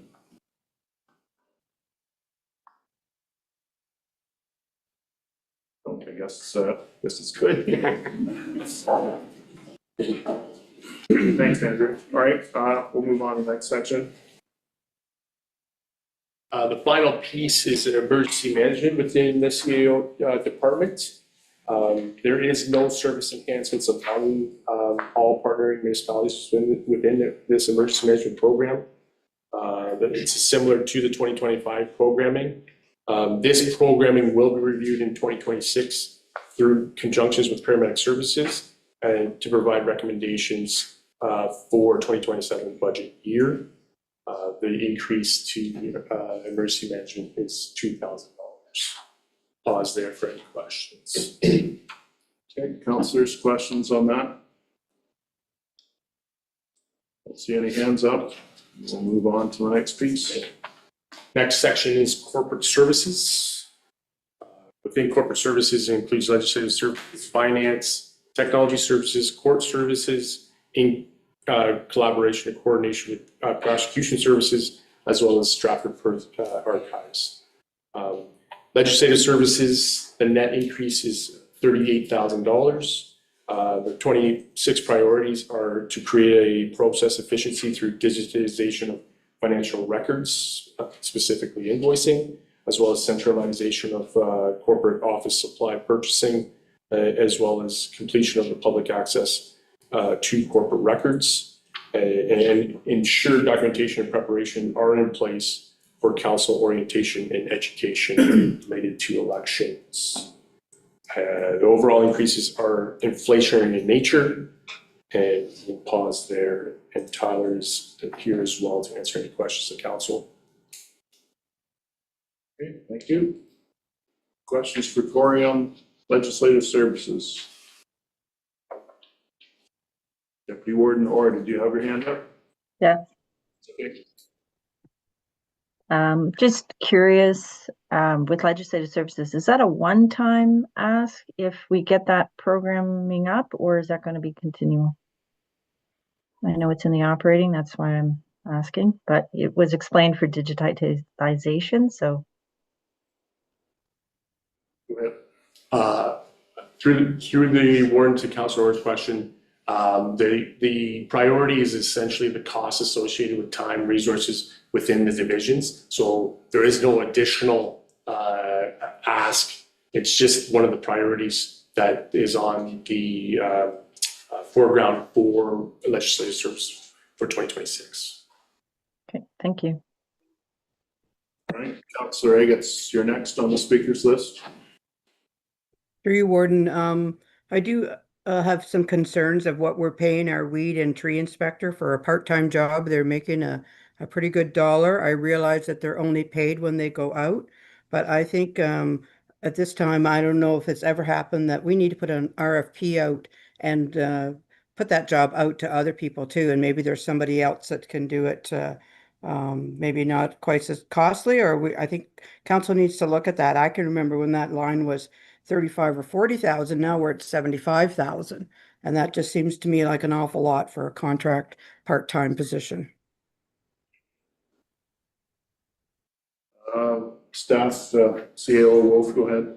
Thank you. Through the warden, so we'll take that information back for advisement and I'll take a look at it. We do have a contract with our contractor for that service. So, and it is at a very economical rate per hour. So we will take that under advisement. We'll take another look at it and have an internal discussion about how that service is provided.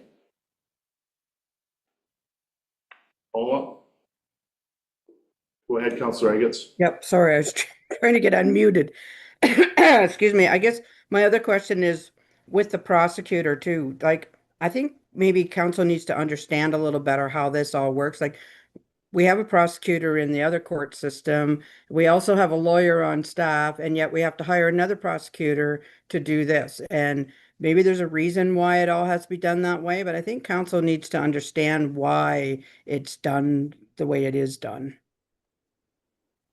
CAO Wolf. Thank you. Through the warden, the additional prosecutor division was created last year in 2025, and I think it probably is a good opportunity for us to take that feedback. We will be more than pleased to return to council in short order with an education session where we go through all of that.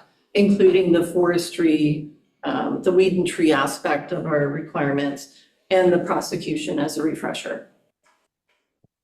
Okay, thank you. CAO Wolf, can you give council a general idea when that education session could take place? Through the warden, I'd be happy to make that a priority, so I could do that on February the 5th, first meeting in February. Happy to have an education session with council for that. Thank you. Just wanted to ask that question for clarification on behalf of my colleagues. Anything else on this section? No, don't see anything. Gentlemen, please continue with the next piece. Yeah. Next section is finance. The net impact of finance is a decrease of $7,000. Finance, 2026 priorities, finance is set on providing a new budget policy as well as providing a better understanding on the budget process. Inclusion of a visionary budget session with council to introduce council to additional items to be based on new financial data that we have, as well as discretionary items, increases on strategic priorities for council to have before getting to budget deliberations, and as well as to deal with new strategic priorities that we have in place for us. The other priority for finance is to develop a development charge feasibility study to be looking at initiated look at DCs at the county level, providing education and foundation of DCs within Perth County and the region. And I will pause there for any questions of council. Thanks, Corey. Colleagues, any questions? Don't see any hands up with our online participants or here in the room, so we'll move to the next piece. Yeah. Next section is technology services. This is seeing a net increase of $121,000.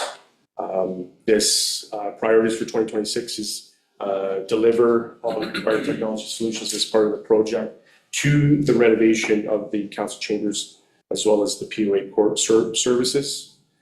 Is to investigate possible upgrades to key business systems or new technologies to improve service levels of efficiencies and identify through organizational process review, as well as update the base GIS and hardware software to provide new services while helping streamline and enhance data access.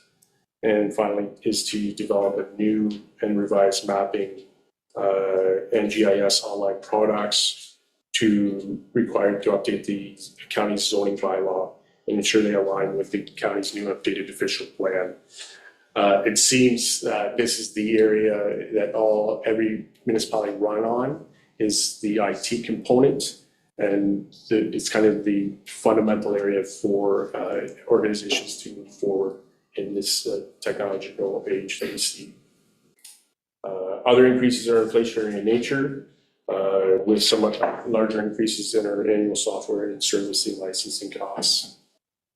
And I'll invite Steve Drake up to speak to any specific questions of council on information technology and technology services.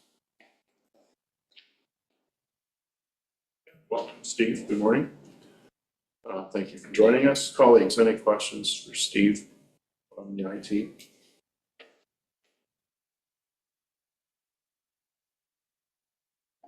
See any, Steve? I guess you're good hands. If there are any questions later, we'll let you know. The next section is court services. The net increase is $68,000.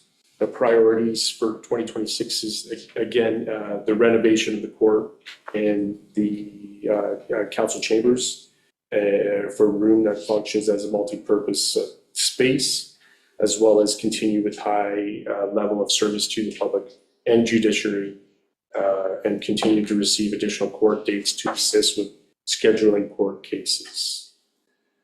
The budget drivers are the impacts on the division related to that renovation, as well as the increased demand on court interpreters and the impacts on legislation. Revenue for this division is done based on a 5-year average, which is difficult to predict. And what is provided is the impact to us. To further highlight, prosecution expense line within this budget is essentially the cost of prosecution under the separate division, which we talk about next, is prosecution services. But overall, the program is to run the administration of the court system. And further to Councillor Eggett's question, is prosecution is housed within this area and funded through the fine revenue that we receive. So I'll pause there, court services, if you have any specific questions.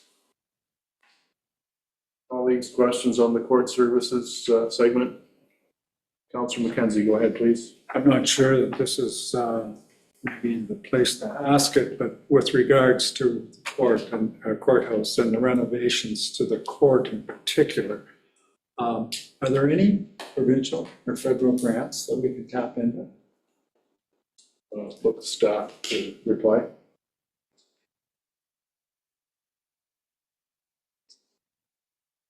Through the warden, we're not aware of any grants, but we certainly do have to work with the court system. And there may be some requirements that they need as far as renovate. So those discussions are ongoing. I certainly, as with a number of our projects within the courthouse, always looking for funding. Supplemental? Just a quick supplemental. The only reason I asked it is I heard on my way down today, I believe it's Bruce County, was successful in some grants and they're gonna renovate their courthouse.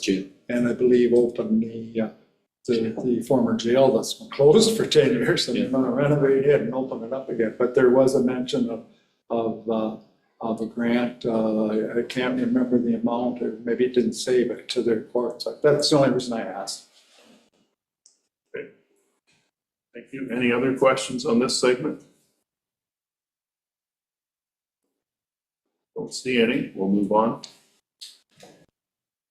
In coordination with court services is prosecution services, essentially housing our prosecution component of the municipality. The net increase for 2026 is $45,000.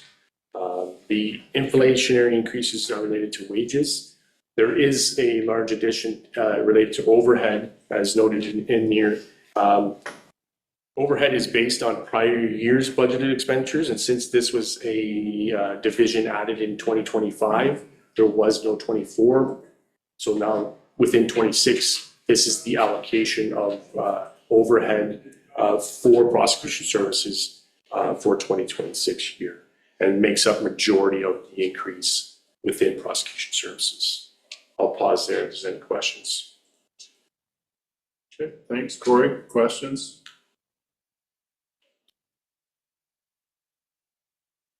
Don't see any questions, Corey. We'll move on. The last item under corporate services is Stratford Perth Archives.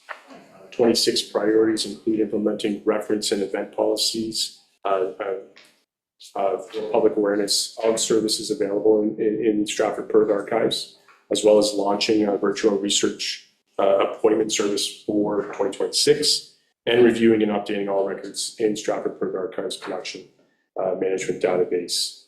Inflationary increases are inflationary in nature, and the overall increase is a net increase of $6,000 to 2026. I'll pause there, and Betty Jo is in attendance to answer any further questions. All right, any questions for Stratford Perth Archives? No, don't see any, Corey. Continue. Okay.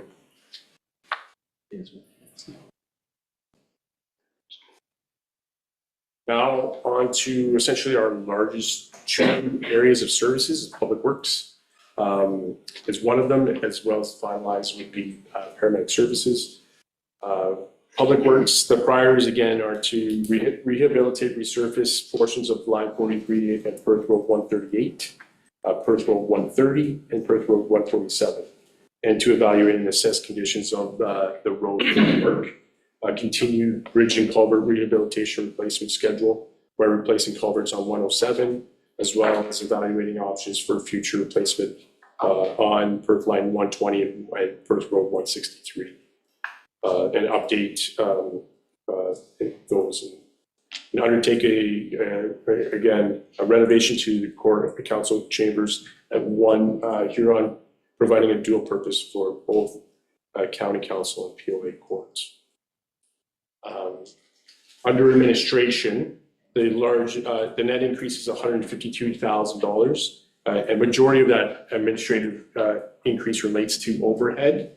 Approximately 120,000 of that increase relates to the overhead increase, and that is overall within corporate services areas that are distributed is about 7%.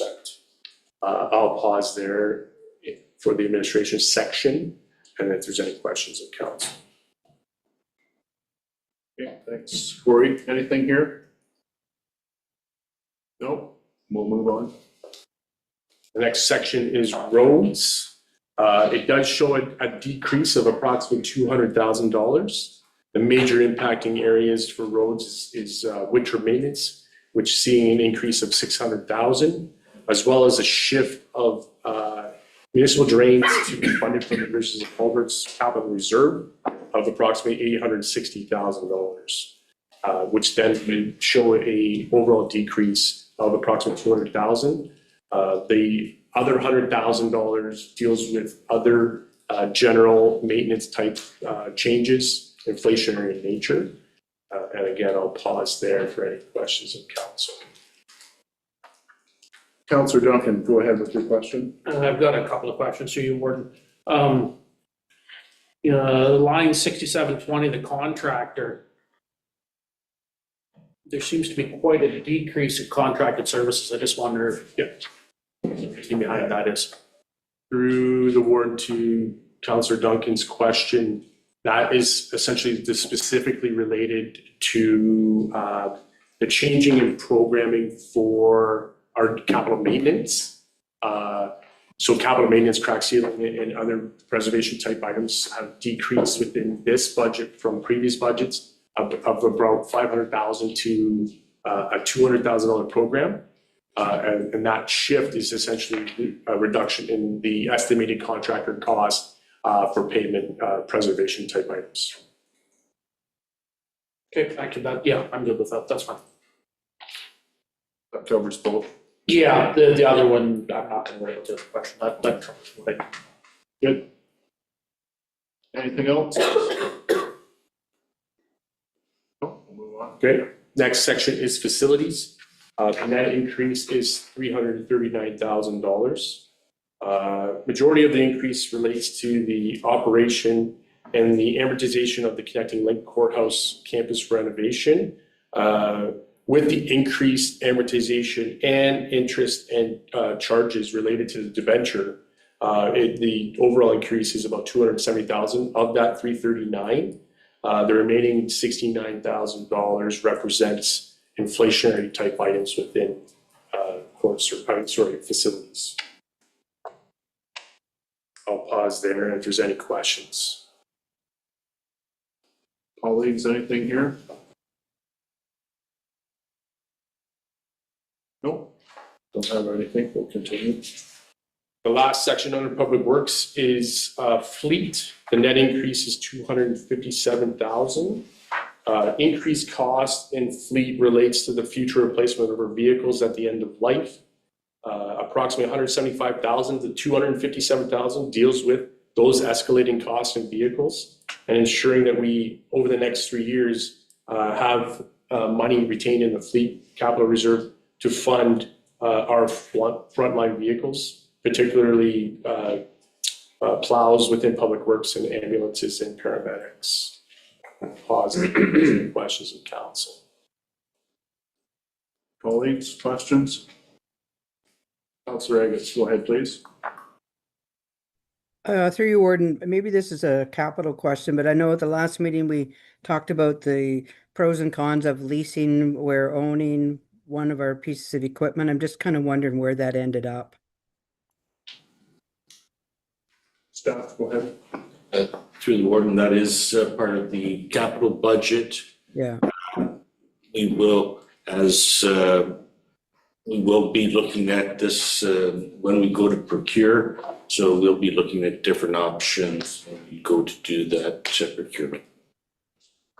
So will that happen though before we get to the rest of the budget finalized, or how's that going to work?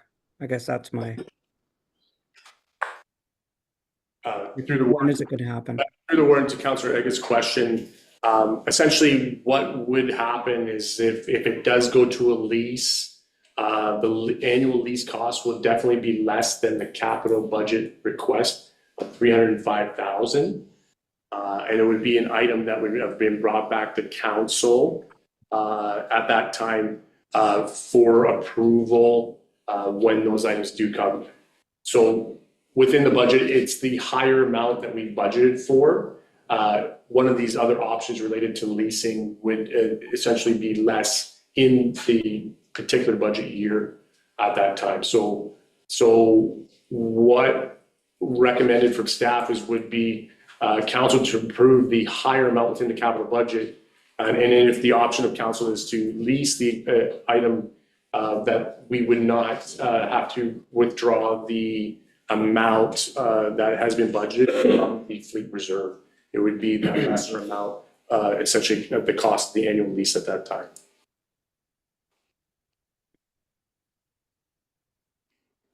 Okay. John, you had something? Through the warden, maybe to clarify for Councillor Eggett's, and Corey can clarify if I say this wrong, but whether we lease or we buy out has no impact on the levy. Okay. All right. No, thank you. Thanks, John. Anything else on this section? Okay, seeing none, we'll move on to the next piece. So we're on to the last service, which is paramedic services. This is another large service within the realm of county-controlled services. And to Deputy Warden Orr's question, that's why it's not part of those cost-shared items. The net increase to 2026 is $473,000.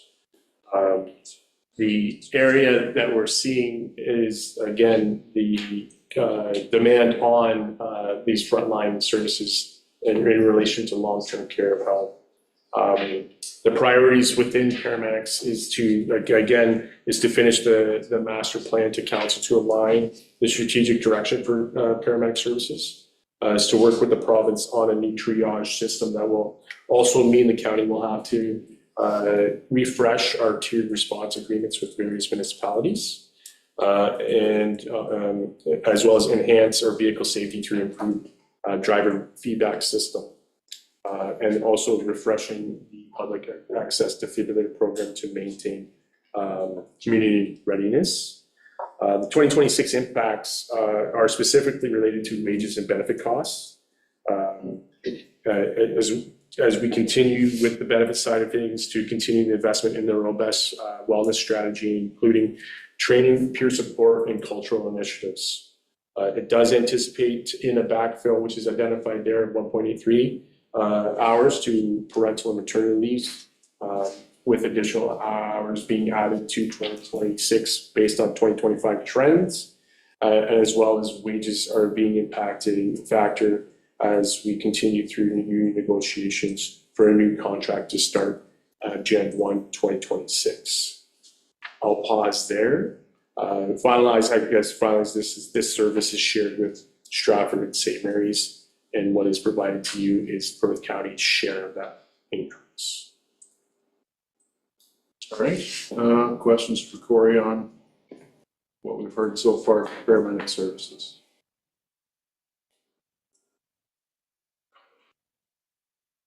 No, don't see any hands up, Corey, so we'll continue. Good.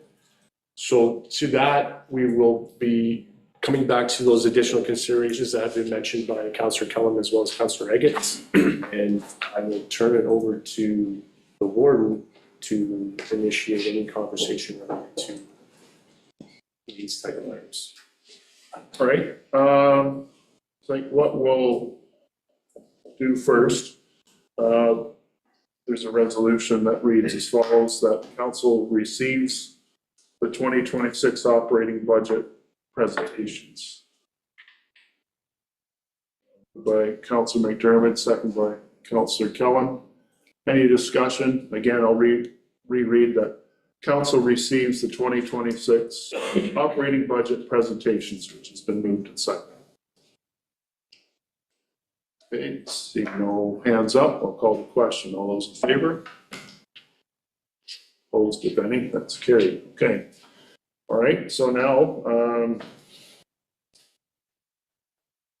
councillors, where would you like to go with what we've heard here today on operating budget considerations? Councillor Smith? Yeah, through you, Warden. Could Corey bring up that last slide? Yep.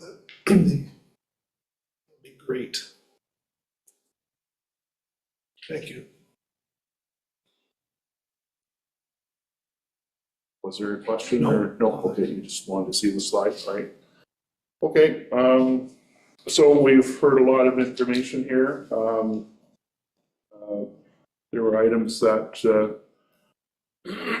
were already documented as being in the forecasted 2026 budget levy. There were some additional asks outside of the 2026 budget levy. I'll just review those again. There's the here on Perth, the agri-discovery, 50,000. Economic development had a requisition in for 100,000 on the frame and find system, 30,000 on special projects from economic development. There's mention of the hogweed program at 25,000 as well. The questions about the weed and tree inspector as well as prosecution, staff indicated that they were willing to and prepared to come back with a February 5th education session on those items. There was discussion about the stewardship program under the grant area. Comments about a 101 session being provided by staff to provide more a refresher on that as well. So where do we want to go, colleagues? Okay, I'll start a speakers list with Councillor Kaysenberg, Councillor Smith, and then Deputy Warden Moore. So, Councillor Kaysenberg, go ahead, please. Thank you, Warden. I just actually have an impact question that perhaps the treasurer can help with. You've stated on the slide that 1% is about $251,000 on the average property, and I know sometimes we separate that based on residential and other classes. What is 1% increase? What does that amount to on the average property, roughly? Okay, thanks, Councillor Kaysenberg. Director Bridges is he's working on it. Okay.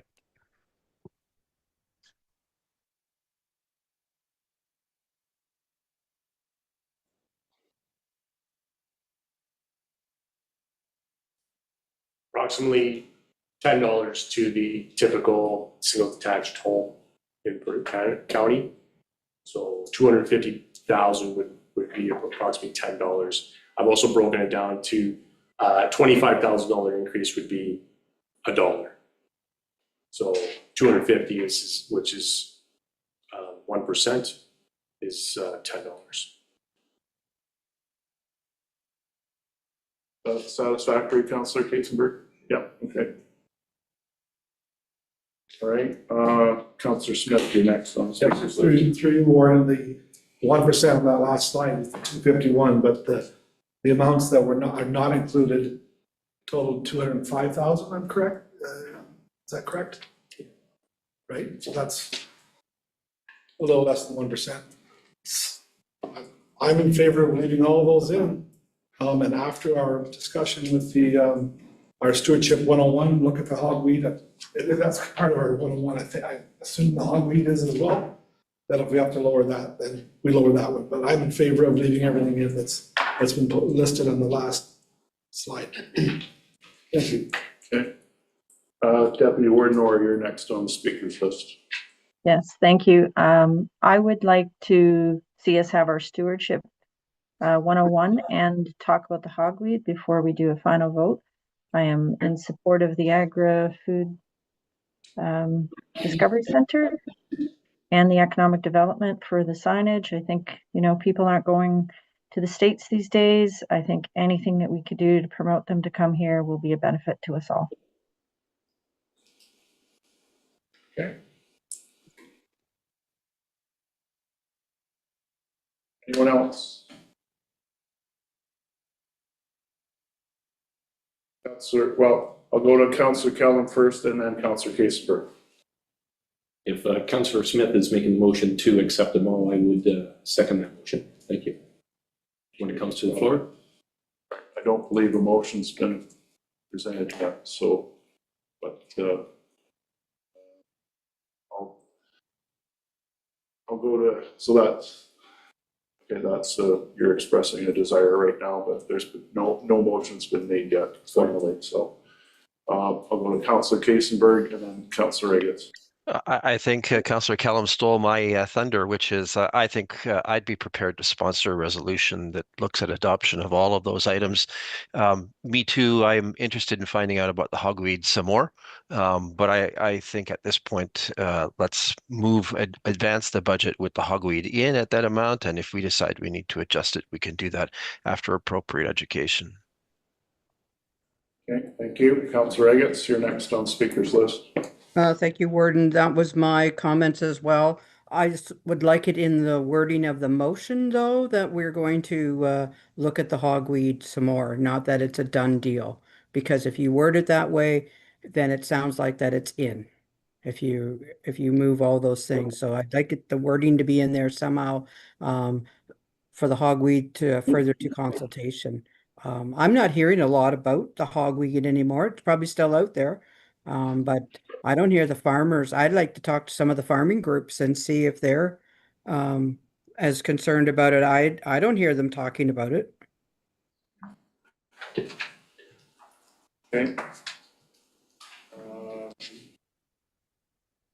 I guess I'll have to ask Deputy Warden to serve as presiding chair.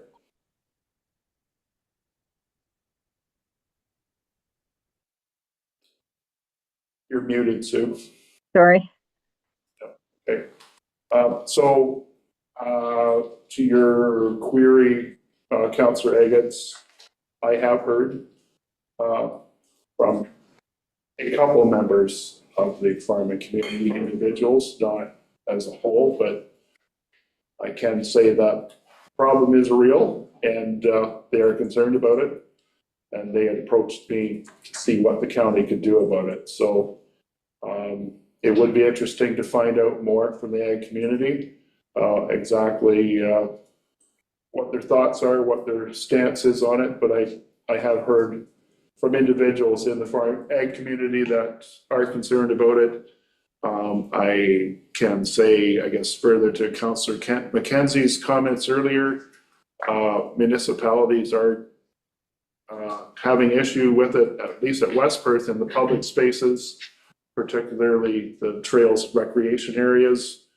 Hogweed, knotweed, any of these invasive species that pose a harmful effect, whether it's to people or pets or even wildlife or livestock that may encounter this stuff. So those are my comments through the presiding chair.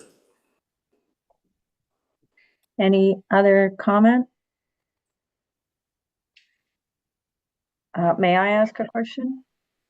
Okay, I'll resume the chair and go ahead, Deputy Warden Oren, and I believe Councillor Smith had something as well, but go ahead. Okay, thank you. I'm just wondering if we put these in, are we fine? We're not finalizing the budget, right?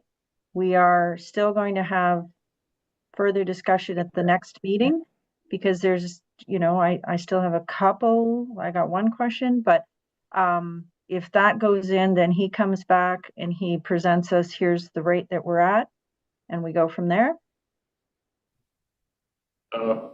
Through Director Bridges. Yeah, through the warden to Deputy Warden Orr's question.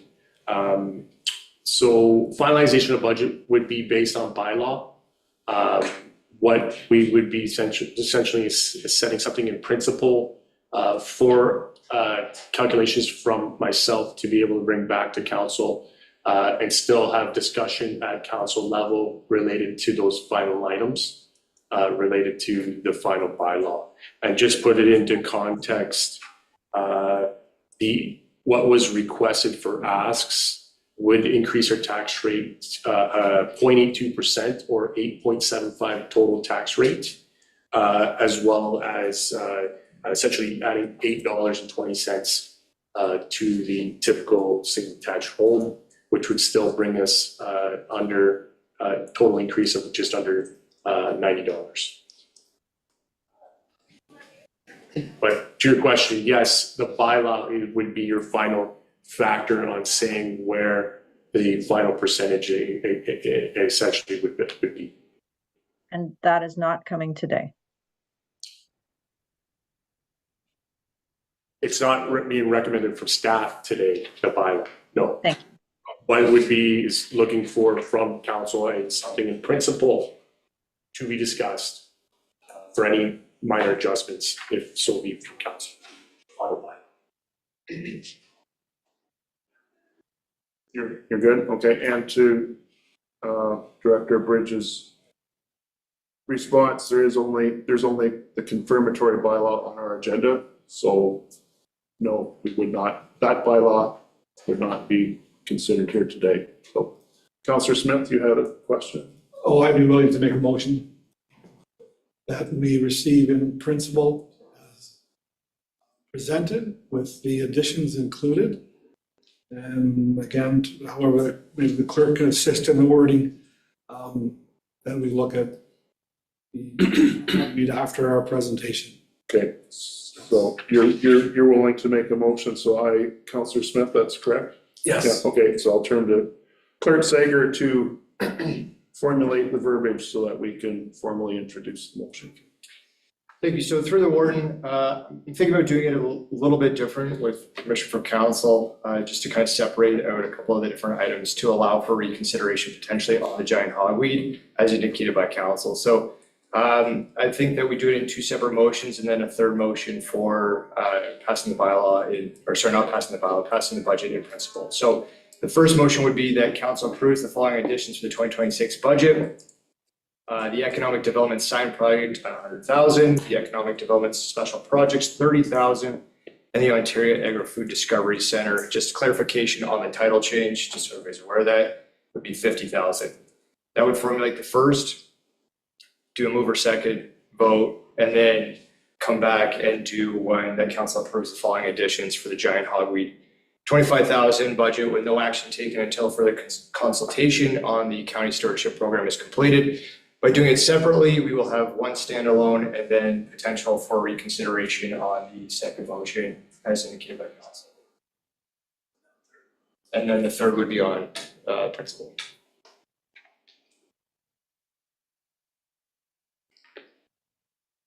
Okay, so can you Use the first? yeah, just perfect. We'll go through step by step here, please. Excellent. So through the warden, that council approves the following additions for the 2026 budget. Economic development sign project, 100,000. Economic development special projects, 30,000. Ontario Agri-Food Discovery Center, 50,000. Okay, so Councillor Smith, you're willing to move that? I'd sort of see my name on the last, number 3, but I can move that one, the first one. You had brought it up. If you, I'm not pressuring you into moving it. You had brought up the initial. So, okay. So there's a resolution there read out by the clerk. Is there anyone that wishes to move and second that? Councillor Kasenberg, what is your intention? You wish to move that as read? Okay. That's right. Okay, thank you. Seconder, is there a seconder that's willing to support that motion? Councillor Agates, you're willing to support that motion? I need to hear your voice, please. You're muted. Sorry. Yes, I'm willing to support the motion. All right, thank you. So we have a motion that's been read. It's been moved and seconded. Okay, opening the floor for debate, discussion on that. Councillor Duncan. Can I just hear the motion one more time? Yes, certainly. So through the warden, that council approves the following additions to the 2026 budget. Economic Development Sign Project, 100,000. Economic Development Special Projects, 30,000. And the Ontario Agri-Food Discovery Center, 50,000. That's been moved by Councillor Kasenberg and seconded by Councillor Agates. So floor is open for debate and discussion on that motion. Councillor Duncan. So the hogweed program is not included in this resolution. Separate resolution. It'll be a separate resolution. Okay, any further? Last call. Okay, call the question. All those in favor? Opposed, if any? That's carried. Okay, thank you. All right, and then I'll turn to Clerk Sager to read out the second resolution dealing with our operating budget. Thank you. So through the warden, the motion would read that council approves the following additions. Addition, treatment singular, for the 2026 budget. Giant hogweed, 25,000 for the 2026 budget with no action taken until further consultation on the county stewardship program is completed. This allows for this motion to be reconsidered if need be, as it will stand alone, and no action would be taken on this item as per our procedure bylaw. Okay, Councillor McKenzie. Okay, I was sitting here giving some thoughts, and I don't know what impact the noxious weeds have on county jurisdiction, but there is a list of noxious weeds in the province, and giant hogweed is considered a noxious weed in Ontario and British Columbia due to its high toxic sap that causes severe skin burns and blisters upon sun exposure. So it is on the list in the province of Ontario as a noxious weed. So the fact that my colleague has not heard anything about it, it is out there and it is a problem. And I don't think it's just a problem in West Perth, but it is a problem in West Perth. Right, thank you. Councillor Agates, go ahead, please. And then I get Councillor Agates and then Deputy Warden Orr next on the speakers list. Warden, I didn't say it. I just haven't heard anything about it. I know it's out there. I know it's a problem. I still think there has to be some onuses on the property owners. We can't expect the county and the conservation people to come in and look after it all. If there's going to be costs, the farmer or the landowner has to participate in that somehow. And that's my concern, that we're not going to start taking over looking after hogweed for everybody in the county, and it's just going to get bigger and bigger and bigger as a program. But I know it's there. I know it has to be looked after. I'm not saying it's not there. A couple of you have made that comment, and that's really not what I meant. But I want the onus. I want to know how this program really works through the conservation people. Like, they go out, do they talk to the farmer? Do they get money from that person as well? Or are we going to be funding it all? That's what I want to find out. Okay, thank you. Deputy Warden Orr, you were next on the speakers list. Yeah, I would support Rhonda in the fact that we need to have the conservation authorities come to us, explain what the program is. I'm not in favor. The last time it came around, they just talked about mapping. I'd like to deal with it, but I want to, again, do it in the most effective way with our money. Okay, thank you. Right, anything further from council colleagues? We have any group sex? No, we do not. All right, all right, so can you read the motion one more time, or the resolution one more time? Absolutely. So through the warrant, the council approves the following addition for the 2026 budget. Giant hogweed, 25,000, with no action taken until further consultation on the county stewardship program is completed. Okay, is there anyone willing to make a motion to move this or to second it? Councilor McKenzie, you're willing to move? Seconder? Councilor Kellen, all right? The mover and seconder, any further discussion on this?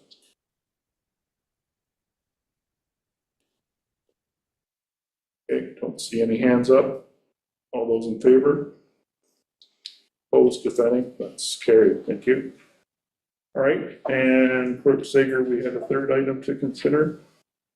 Thank you. So through the warrant, as indicated previously by Councillor Smith, that council approves the 2026 operating budget in principle with the 2026 budget bylaw to be presented at a future council meeting.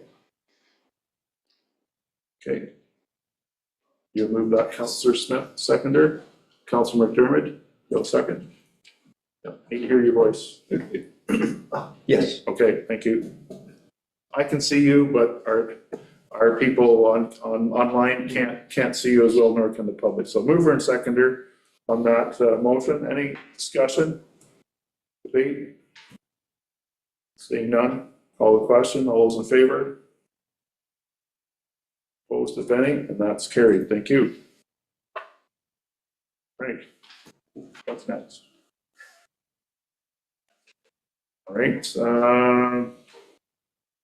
Okay, back to council reports. Anything from councillors that they wish to report on at this time? Don't see anything from anybody. I guess I'll jump in and give a brief synopsis of Roma 2026. The conference was held earlier this week at the Sheraton Hotel in Toronto. For our part, we had two delegations from the county to the province.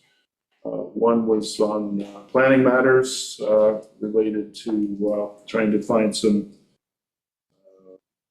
methods to be innovative in finding efficiencies within the planning submission requirements, asking our province for some funding assistance towards that goal of streamlining streamlining the applications.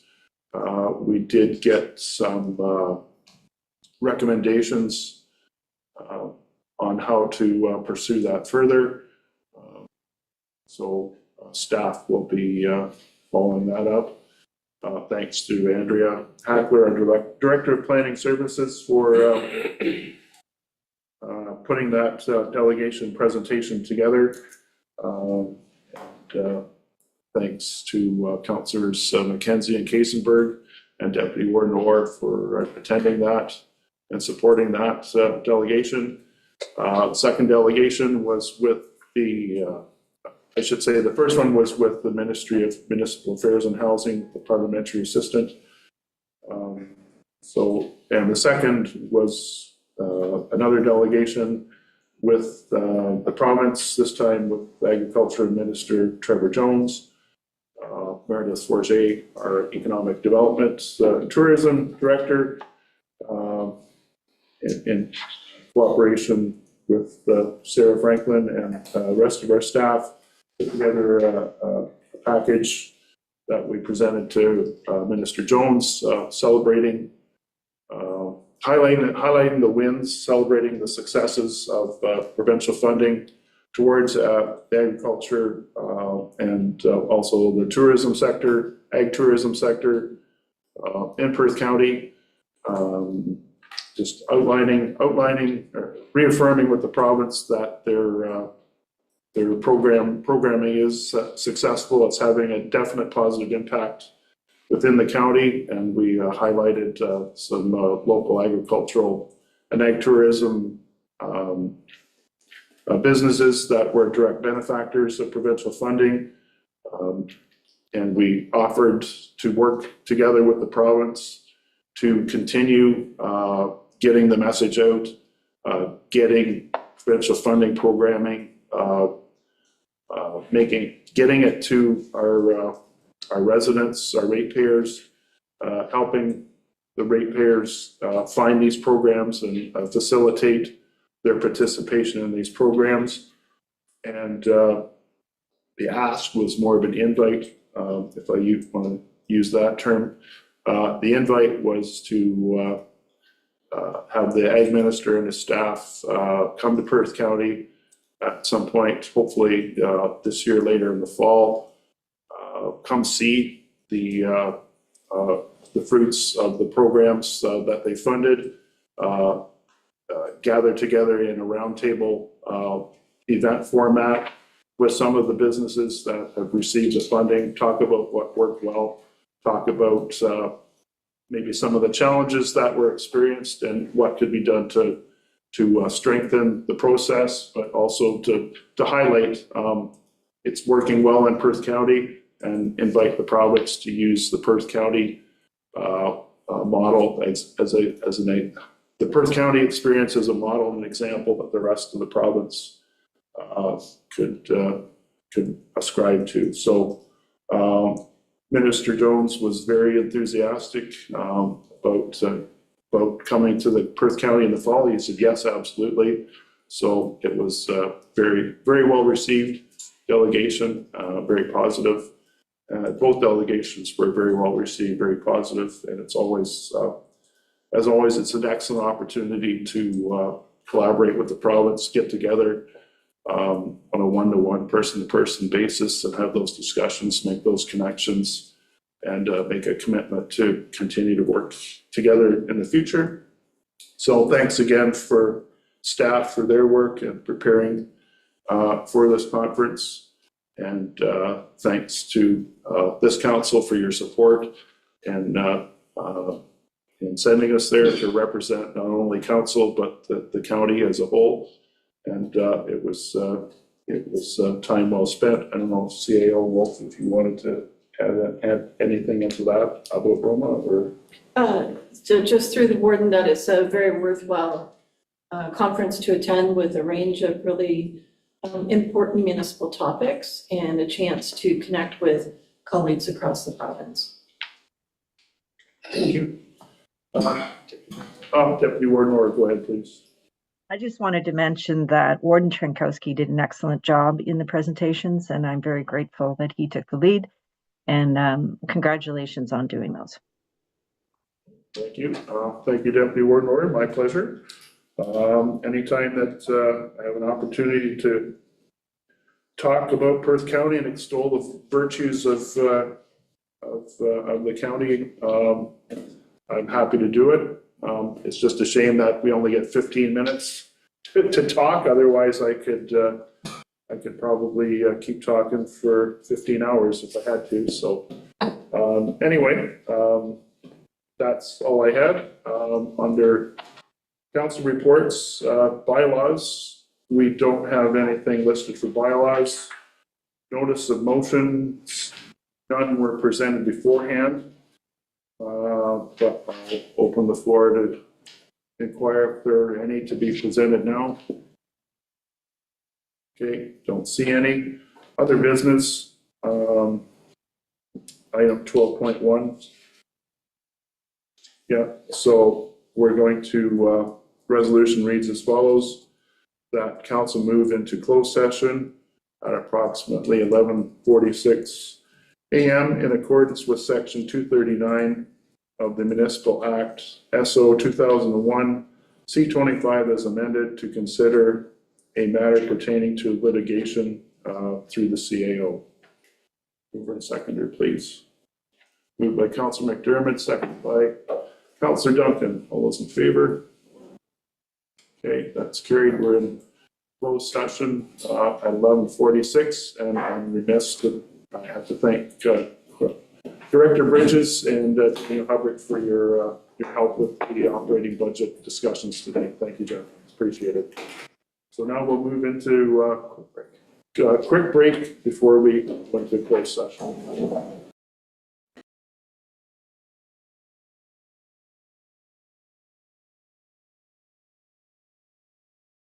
All right, we're reconvening back into open session at 12:01 p.m. We were in closed session to consider a matter pertaining to litigation, and that has been dealt with. So now we'll move into other business, and Clerk Sager has something to pertain to that. Perfect. So through the warden, as listed, Warden Trotowski, February 19th council meeting, just a motion here that council directs staff to cancel the regular council meeting on February 19th, 2026. Okay, looking for a mover and seconder to endorse Councillor Kellum and Councillor Duncan. Any further discussion on that motion? Seeing none, call the question. All those in favor? Opposed, if any? That's carried. Thank you. Announcements. Any announcements that council would like to share at this time? Don't see anything. So then we move into item 15, confirmatory bylaw. 15.1, confirmatory bylaw reads as follows, that bylaw 4053-2026, being a bylaw to confirm the proceedings of council of the corporation of the county of Perth at its regular meeting held January 22nd, 2026, is read a first, second, and third time, and finally passed January 22, 2026. Mover and seconder, please. Moved by Councillor Eggetts, second by Deputy Warden Orr. All those in favor? Opposed, if any? That's carried. And we've covered all of our prescribed items on the agenda for today. So item 16, adjournment. Resolution that the council meeting be adjourned at approximately 12:03 p.m. Moved by Councillor Kasenberg, seconded by Councillor McDermott. All those in favor?